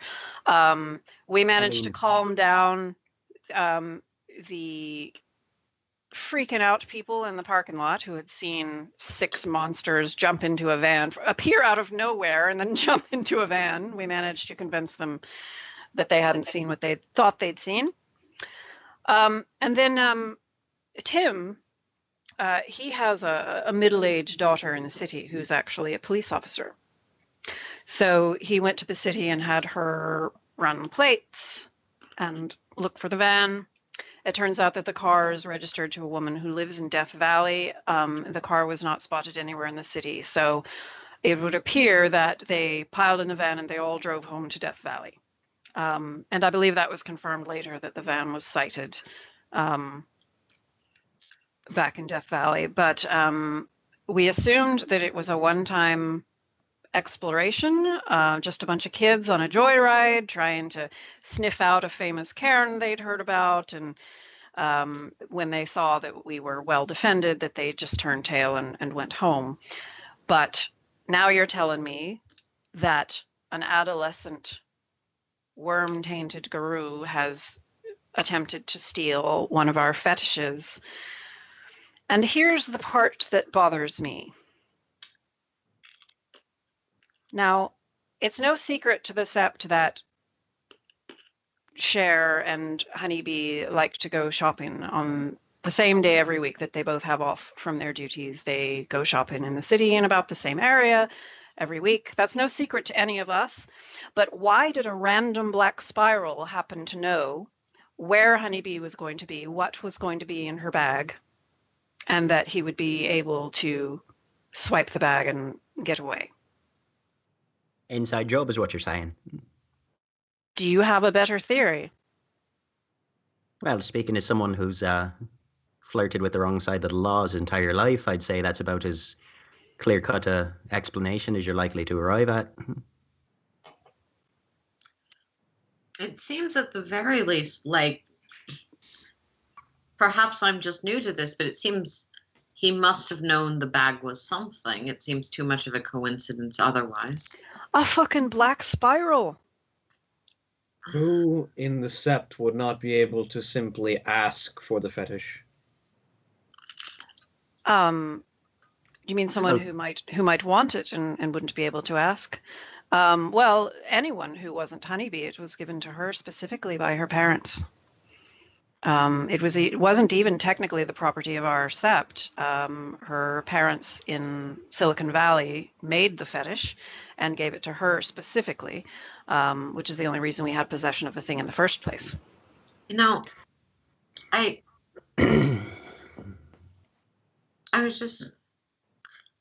assumed, but so when we confronted him, he seemed emphatic. I said this before, emphatic that he could not give it to us. I assumed that was simply a mixture of adolescent greed and knowledge of the power. But if he was working with others, influenced by, like, do they have alphas?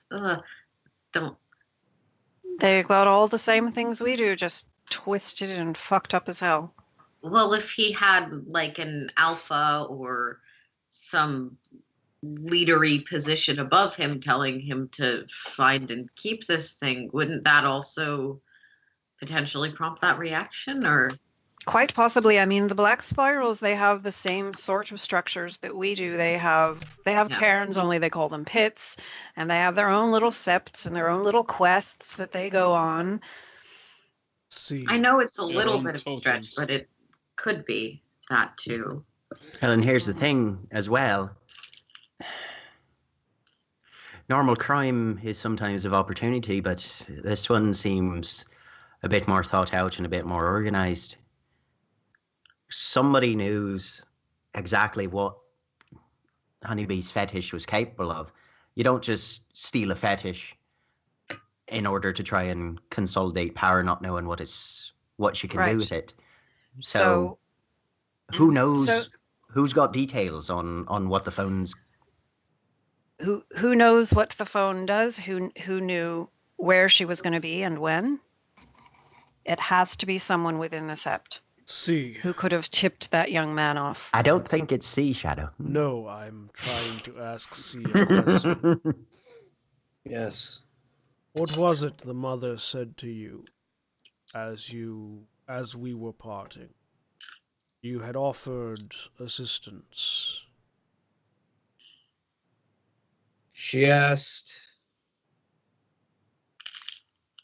who was offering help and why, and found it almost maniacally comical that someone of my kind would be implying that all of us are brothers in the apocalypse. Right, I mean, if they're fucking black spirals, they're on the opposite side of the war from us. We shouldn't be helping them at all. What if the comedy was not that we are on opposite sides, but that they were already working with someone else? The mother may know. Though, I mean, maybe I'm wrong, but I don't think if she knew that the phone was a fetish and related to all of that when we first presented to them socially, like, When you have would she have gone looking through her Guru kids' things? Yeah, you guys probably. when you have a pack of 5 Guru bearing down on you and your one shiftable child, I doubt the odds were favorable enough to risk fighting. Couple of things that you guys may remember is that A, you guys weren't clearly Guru when you entered the room, and B, that she was clearly surprised when you mentioned kinfolk. Would she have known that we were? I mean, when I entered the room, I was definitely Guru. So that's There's all not Shadow even any. knows.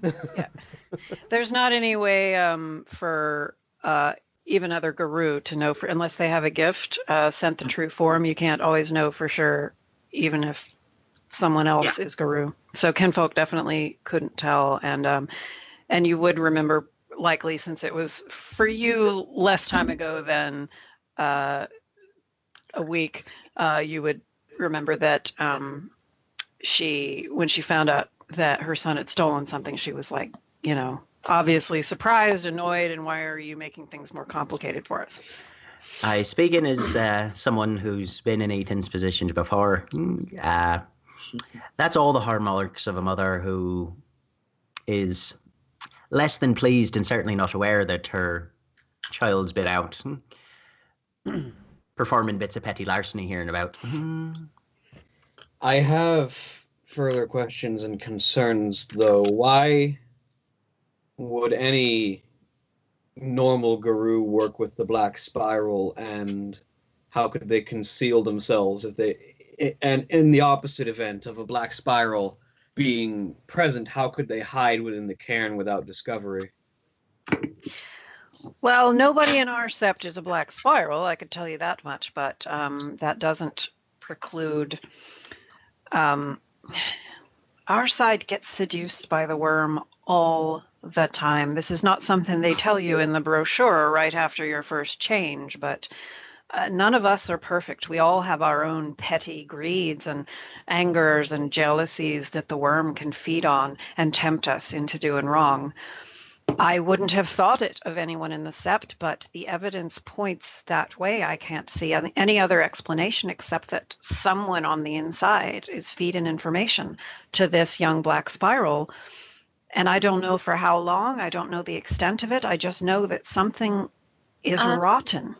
And there's any number of stories from our histories that can tell you people on our side turn bad sometimes. Yeah. Could this someone be the same someone who is feeding the tension between the children of Gaia and the Uktena within the sept? Oh, you picked up on that, did you? Right. Not exactly. Not exactly hard to notice, is it? Poor tea tree. She tries so hard to bridge the gap, but it's always been like that. The only reason the children of Gaia were allowed in the sept at all is that there just weren't enough Uktena to run the thing. And now they are the majority. Probably doesn't help that I'm here. That's why your presence is necessary and appreciated. Don't speak that way. And says, Tag is done nothing but help. Tag is having a horrible sinking feeling, and he wants. Is there a way he can try and read Silver Glare to make sure that she's on the up and up? What specifically is he looking for? He's thinking. He's learning to think like a Ragabash, and if you're trying to, if your cover has been partially blown, and you go to some people who are apparently movers and shakers and tell them somebody around here is working for the other side, it is an excellent way to throw them off your trail. Okay. Have him do perception and subterfuge. Difficulty 6 because she's an Arun, not a Ragabash. So okay. We'll make it slightly easier on you. It's not about what I do or that I You fully said 6? Oh, Okay. sorry, I'm giving Jack some time to make that roll. 2 successes. Okay, is anybody else rolling this also? Like trying to sniff out if she's Thistle hiding anything? is curious, like, of her disposition. Probably not that conspiratorially, but Okay. Well, anyone who wants to really try to sniff out if she's hiding anything from you, or if there's anything shady about her, by all means, go ahead and make the same roll. And I I'll believe let you her know. entirely. same roll being Of course, Shadow believes her completely because C's playing devil's advocate, so he's always got to check both sides, but he has a different approach to this. He actually will ask, do you have any idea of whom this might be? And he's going to use the truth of Gaia to check her answer. excellent. what was that roll? It would be perception and subterfuge. And then C is going to ask her, okay, and she says to C, I don't have the first fucking idea. All right, and Let's see, and then I forget how I send a message just to one player. /W space, start typing their name, and then Okay. so I will be. It'll likely show up. Truth of Gaia is an intelligence empathy roll. Difficulty of the subject's manipulation and subterfuge. Okay, and that would be difficulty 6. All right. So, And what the hell? I'm gonna sense worm. Okay. man, all I do is try and make a simple insight check, and everybody loses their shit. I believe her While entirely. everyone's making those rolls, it's not about what I do or what I don't do. It's about justifiable desire to not have your historical lands appropriated, I guess. So I'm sort of just by where Gaia put me in the way of that. Yeah. So nobody who rolled and checked things out gets any sense from her that she's doing anything complicated here. She seems sincere. There's just this faintest flash of C as if he's reading some script in the air that isn't there, and he just kind of nods. Well,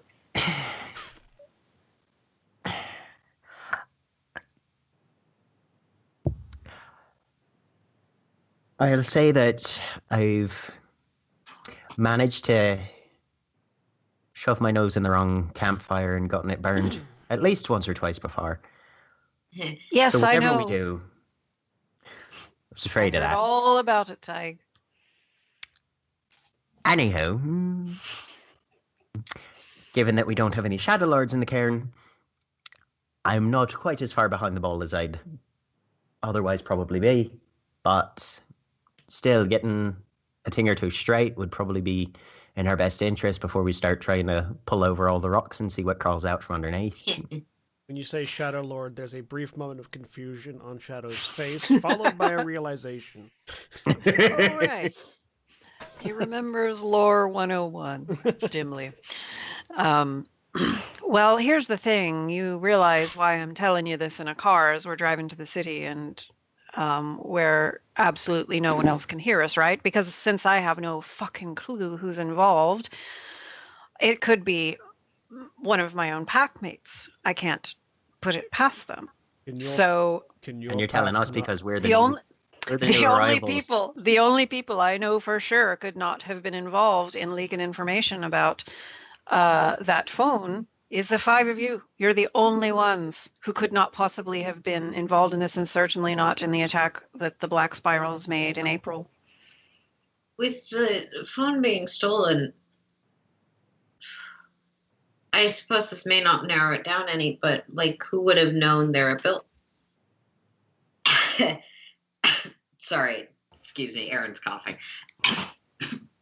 Who would have known their abilities? I mean, As far as what he the wasn't. phone does. Well, no, in terms of the guy we ran up against was not the most power. Like, he had his talents, but was probably couldn't handle just about anything that we had available to us. It seems to me more likely that, maybe wrongly, that our would have known Honeybee and Cher. and Cher's capabilities well enough to assume that he could get in there. I mean, maybe that's basic. Well, Yeah, it's not unfortunately, it's not a bad point, Thistle, but I'll tell you what You he. don't want that to get. I'd assume they wouldn't want that to be caught. unless they're the ones who are leaking the information. But yeah, I mean, that is one obvious answer, is that it's one of the two of them who set up the meeting on purpose. But it could be anyone who knew they would be there. I Well. feel like that would be too obvious. Well, and also why would there's you the then point of. Yes, exactly what Shadow's saying. And Honeybee has also, I mean, she's still being punished for what happened. Not sure though. Mm. Who Well- arranged the rite of passage for us to retrieve the phone? I think that was that must have been decided among the Elder Council. I wasn't in on that decision, but Bridge Runner would have been involved in as the Den Father. He oversees all the rite of passage, but it would have had to have been approved by the three elders. But he would have probably been the one to invent the idea. Another thought that's occurring to me just now. Obviously, we've got this theory that whoever ordered the swiping of the fetish probably knows exactly, or at least is a little more informed as to what it's capable of. Might be time we see if we can figure that out for ourselves. Might be able I to can narrow it tell down ya. a bit. I could tell you exactly what it does. Who has the fetish? Oh, right now, I believe it's. Let's see, you handed it back to Bridge Runner, right? And I think he gave it to the elders. So Tim or Tea Tree, most likely Tea Tree, will have it in her possession and likely return it to the Glasswalkers. If the before long. person who had the fetish stolen wanted it for some purpose, then likely, if they are in a position to retrieve it now, it will go missing soon. I mean, It's possible. What does it do now? Well, let me make sure I got the rules of it straight, because I've never used it myself. But all right, so it's got a Weaver spirit in it, and how it works is, if a Guru is using it to make a call to another Guru on a landline or cell phone or any sort of phone, both Guru on either end of that call can say whatever they like without being overheard by anyone. So it's a way of protecting the veil.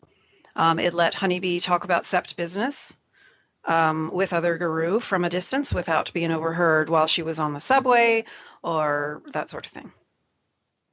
Sounds like the sort of thing that if you're working with your Black Spiral pack, you'd want Doesn't it, them to though? have.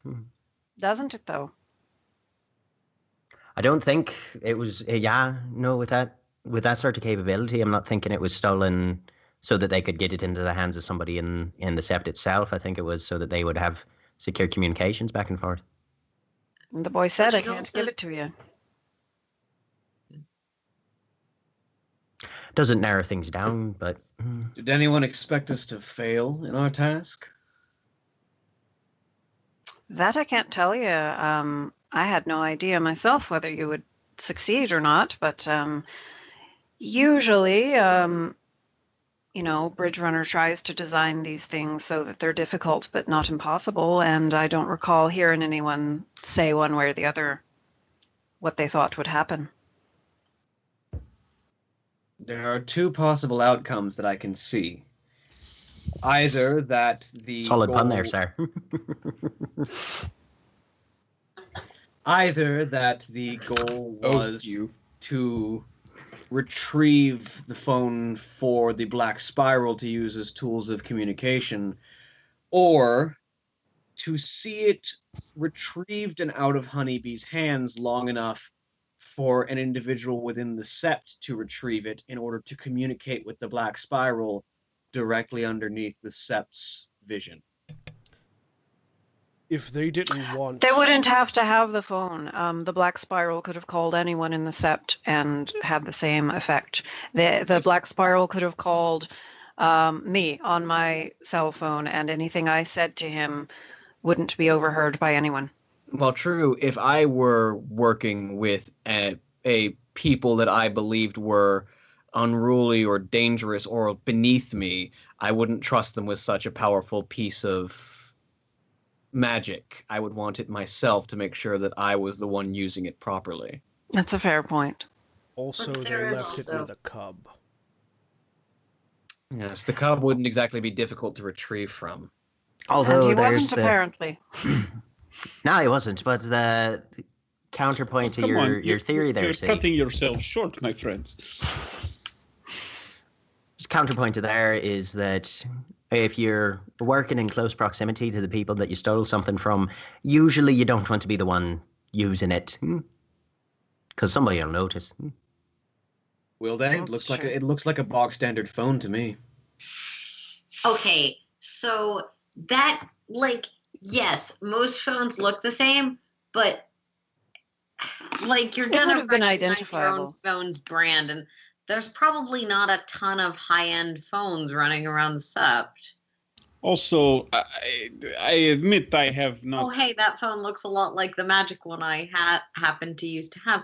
Also, if anyone has the Glasswalkers had Also- the magic to find out where it was, so probably wouldn't want it to just be in the Sept. And That also, would no be one weird. uses smartphones at the Sept. I mean, anyone who's actually there can't use them, so... Yeah. And thirdly, I imagine, admittedly, I haven't owned any of the high-end smartphones, but I imagine it's still pretty rare to talk into a phone and not have anyone around you be able to hear you at all. Oh, I've actually heard Honeybee using it, and what it does is basically, when she was talking on it, it just sounds like she's saying, uh-huh, uh-huh, uh-huh, uh-huh, uh-huh. Okay, well, that's actually pretty clever. It's a beautiful piece of work. The Glasswalkers, they're brilliant, but So who along the lines of transit would be capable of interacting with the phone when it was away from the rest of the Sept? can you put that another way? Points where it wouldn't be visible, places where no one would notice if it went away. Potentially, the mention was said that the phone was to be retrieved to be sent back to the Glasswalkers. Well, I'm assuming that's what they'll do, because I think the Glasswalkers are fairly annoyed at us for losing it and don't trust us with it anymore. Who would be And it's taking not- it back to the Glasswalkers? That's a good question. They might send Honeybee back to collect it and deliver it, because that's her family. But she's still with them right now, undergoing some sort of rite of punishment or other. Well, it's what you'd call kind of a hot commodity at the moment. I don't think anybody's going to be making a play for that one again anytime soon. Once you've been like half spotted, you just put the item back on the shelf and go out of the store. You don't try and lift it after the guys come up and said hi to you. It may likely be unimportant. And Tig just anymore. gives Thistle this look with just astonishing amount of newfound respect. The likely whoever was behind this didn't know the Glasswalkers could track it so easily. That is new That seems information clear. to them as well. Well, Honeybee didn't know. None of us knew until we lost it, and we broke the news to the Glasswalkers, and that was when her parents admitted, "Oh, by the way, we've been tracking you." Yes. Yeah, having parents, they don't tell you when they load spyware onto your phone. So likely the phone is no longer a target. It's not a concern. Good point. They did not. Good point. It's a little bit harder to slip away somewhere now. If the phone is no longer a target, then our next avenue of inquiry would be the cub. He would know who he was working for. I'm of a mind with Shadow on this one. Just be careful. It makes sense to me that it's the same black spirals that were sniffing around in April, and there were 6 of them. 6 of them, 5 of us.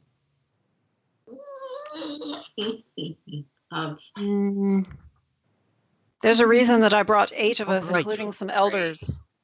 So we need to hire at least one more person. Also, you haven't been in a lot of Guru on Guru fighting, have you, Tig? It doesn't work out well. Scraps around tri-spirals now. I hear what you're saying though. Overwhelming force is usually the order of the day if you're going to be taking on. I would have taken more than 8.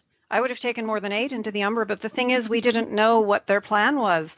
We had to leave 7 of us at the Sept in case they were trying to distract us while someone else attacked. There were only 14 of, let's see, there were 14 of us there that morning. Also, and we had to split our forces, and that's the only reason I didn't take more. We will likely need to prepare.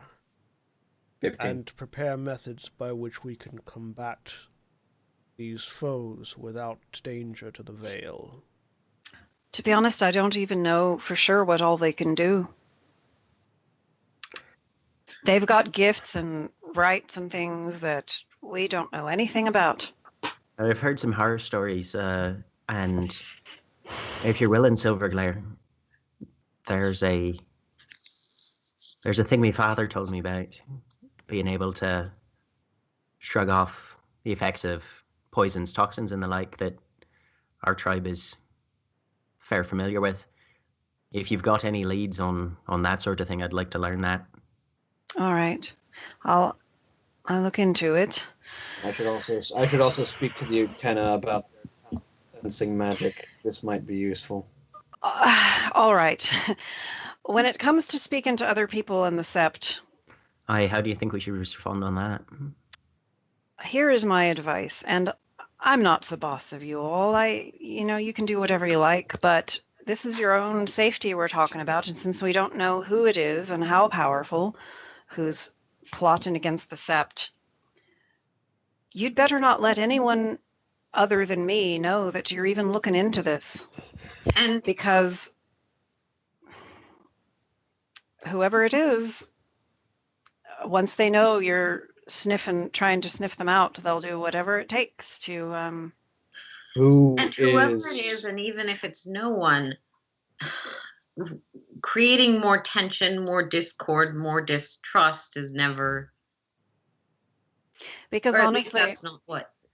Because honestly, I think it's the distrust in the Sept that led to this. It's that all that darkness, the resentment between the Uktena largely, but also some of the children of Gaia as well. I mean, Bridge Runner's as bitter as anyone about all of this, and it's got to be those emotional undercurrents that gave the worm its foothold in whoever it is.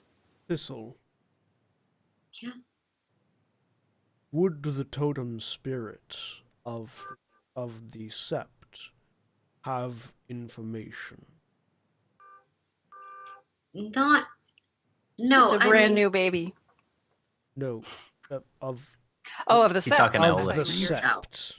Sorry, I was taking GM cues when they weren't. Talking about fog. Yeah, sorry, I thought you meant your totem spirit. Of the Sept. Yeah.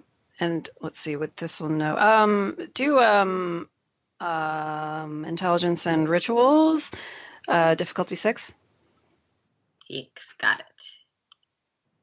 2 successes. I don't think I have a.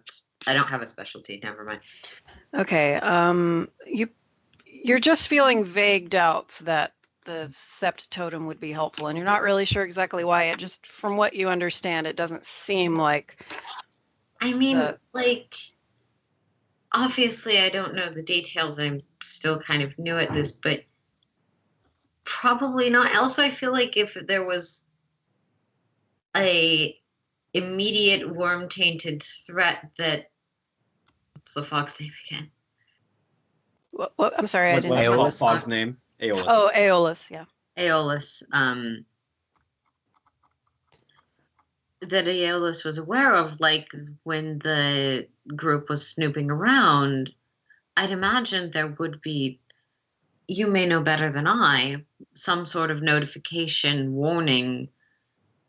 It's true. that Aeolus situation. is. I understand that that would not be the same as someone conspiring necessarily, but Right, but Aeolus is, very aware of things going. Well, at least on the umbral side, and I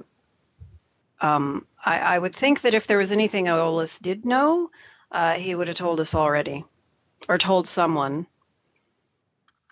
Speaking of the Umbra, that might be our only safe way to confront. Well, I don't know about safe, but the only way to confront any of these spiral dancers without threatening the Veil if they live in this city. yeah. Direct But confrontation they probably is know that certainly too. one approach to this. I don't know if I'd agree it's the best, but Having seen them, the 6 of them,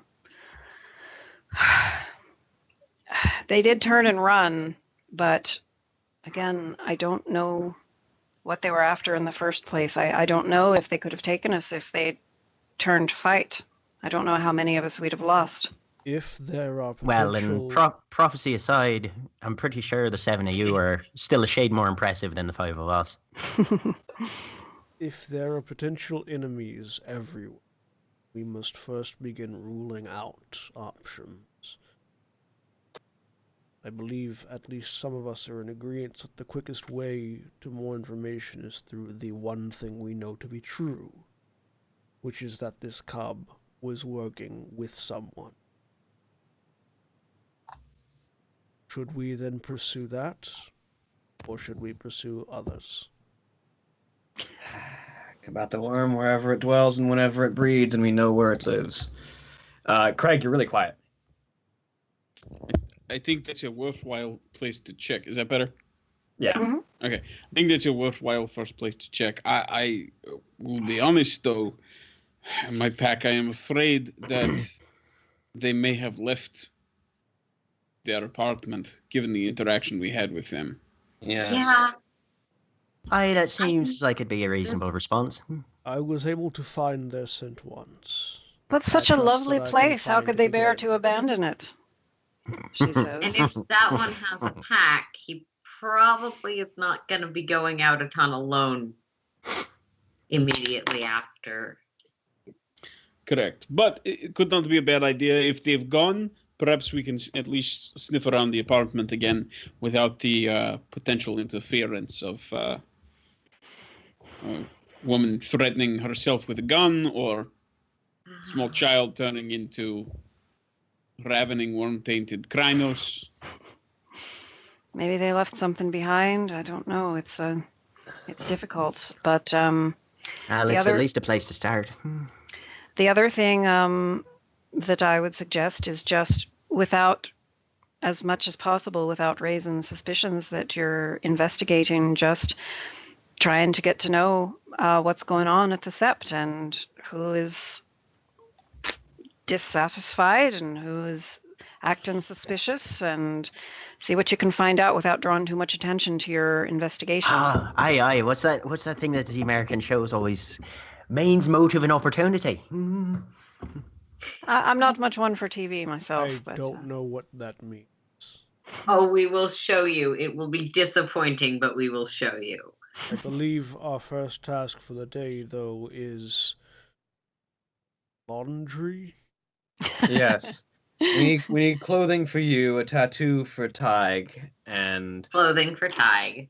clothing for Yes, Tig. that was all really just a ruse for me to get you into my car. But while we're in the city, we might as well get Tig a nice tattoo, get some clothes for all Oh, of you. suffering Christ. Road trip under false pretenses. How could you? I didn't know how else to talk to you without being overheard. Well seen. Because well I don't seen. happen to have a phone that lets me do that. So Well, you all are shopping and getting tattoos and so forth. Perhaps I drop in on some of the bone gnawers in town and ask for more information regarding the area or if they've heard anything. all right, just tell me what address to drop you off at, and He'll just look for confirmation from the pack first that no one objects. She gives him a nod. Would you like someone to come with you? No, I think you probably concentrate on laundry. Very well.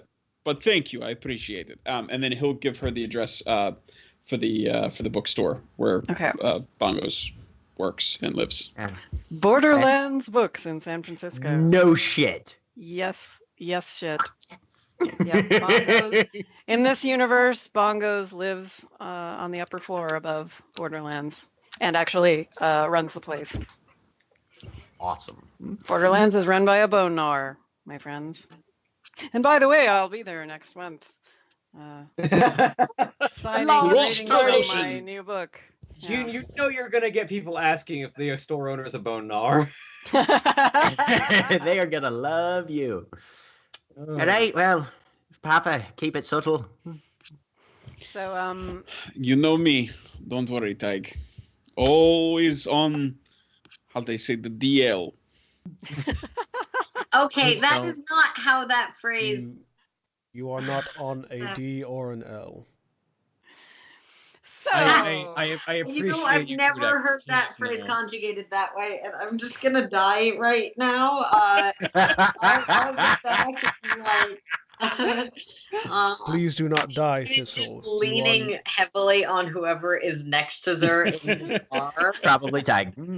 Please do not die, Thistle. You are quite a valued member of the pack. Metaphor shadow. Grudek looks at her and says, sorry, maybe I used wrong. You tell me more later. Yeah, I'll explain what that means and why that's funny. I promise. All right, catch you on the flip side. Flipped side of what? It's a pancake. Why would we be The on other a side of pancake? this period of time where we're apart. Oh. anyhow, so Silverglare drops my brain just disappeared. Grudek drops Grudek off at Borderlands, and also, then proceeds to take you guys shopping, which is, probably not all of that interesting for our audience, the shopping part. Can I briefly insert? There Yeah. has to be the style of montage where it's like this little hands, a pile of clothes, changing room, new pile of clothes, changing room. Totally. Much of it is clearly like, this is what I understand about Tig's sense of style. Let me get something that's comfortable, might fit well. And part of it is clearly like casual cosplay.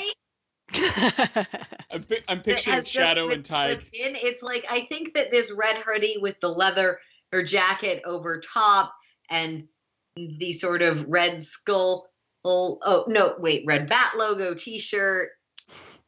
Just trust me. Meanwhile, C and Shadow are just like, all right, I need to find you tank tops that'll actually fit. Hang on. I'm picturing the kind of montage also where they sort of, once you've loaded them up, Tig and Shadow stepping out of the changing rooms, and C and Thistle are sitting there like, cut back, next one. At some Team point, City Kids. At some point, when the cleaning happens and Shadow is forced to launder clothes and bathe, He breaks whoever's razor he's borrowing, trying to shave the beard slightly so that it's more neat. We probably just bought you a pack of them, so Just you've got like tink. 6, and you end up one, break a second one, Ting. break a third one. Finally, on the 4th one, you get it down.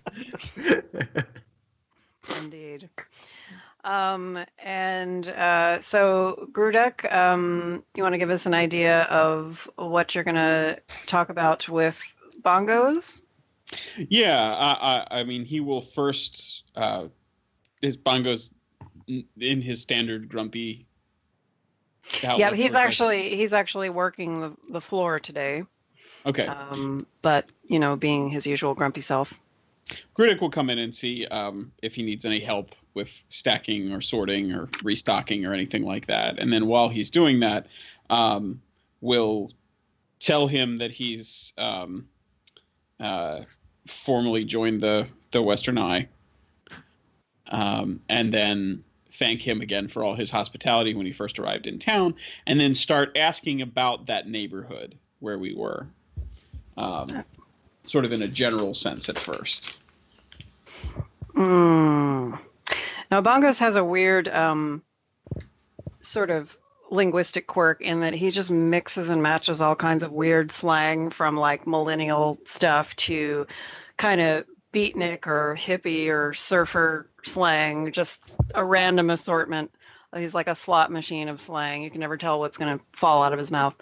But he's like, yeah, dude, that building that you're talking about, I know exactly the one. That's a Pentex owned building, and they've been, as far as we can tell, just deliberately letting the thing rot.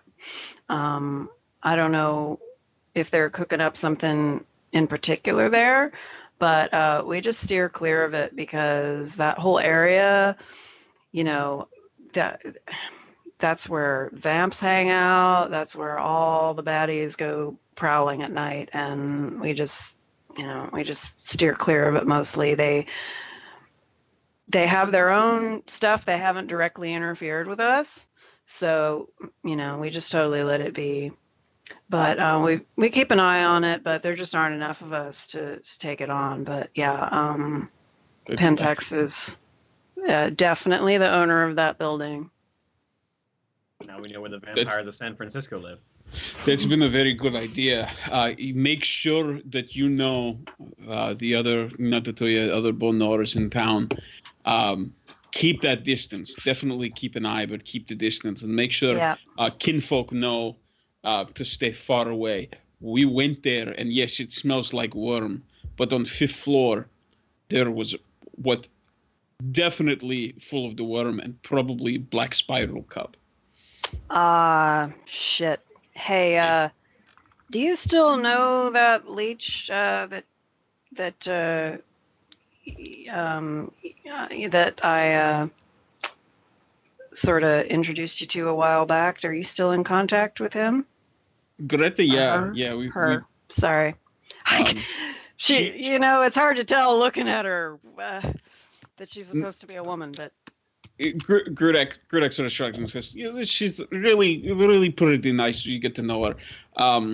Great stories about the wars. Kind of reminds me a little bit of my babsha, just with more fangs and ears. I wouldn't mention this to your new friends up in the woods. No, don't worry.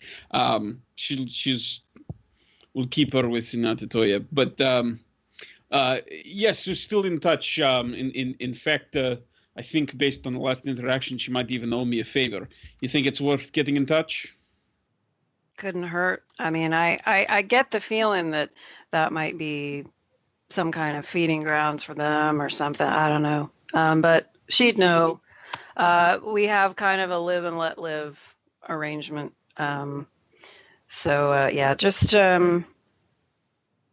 I contact her, but like I said, don't let your new friends know about this because they're not going to understand. I know. Don't worry.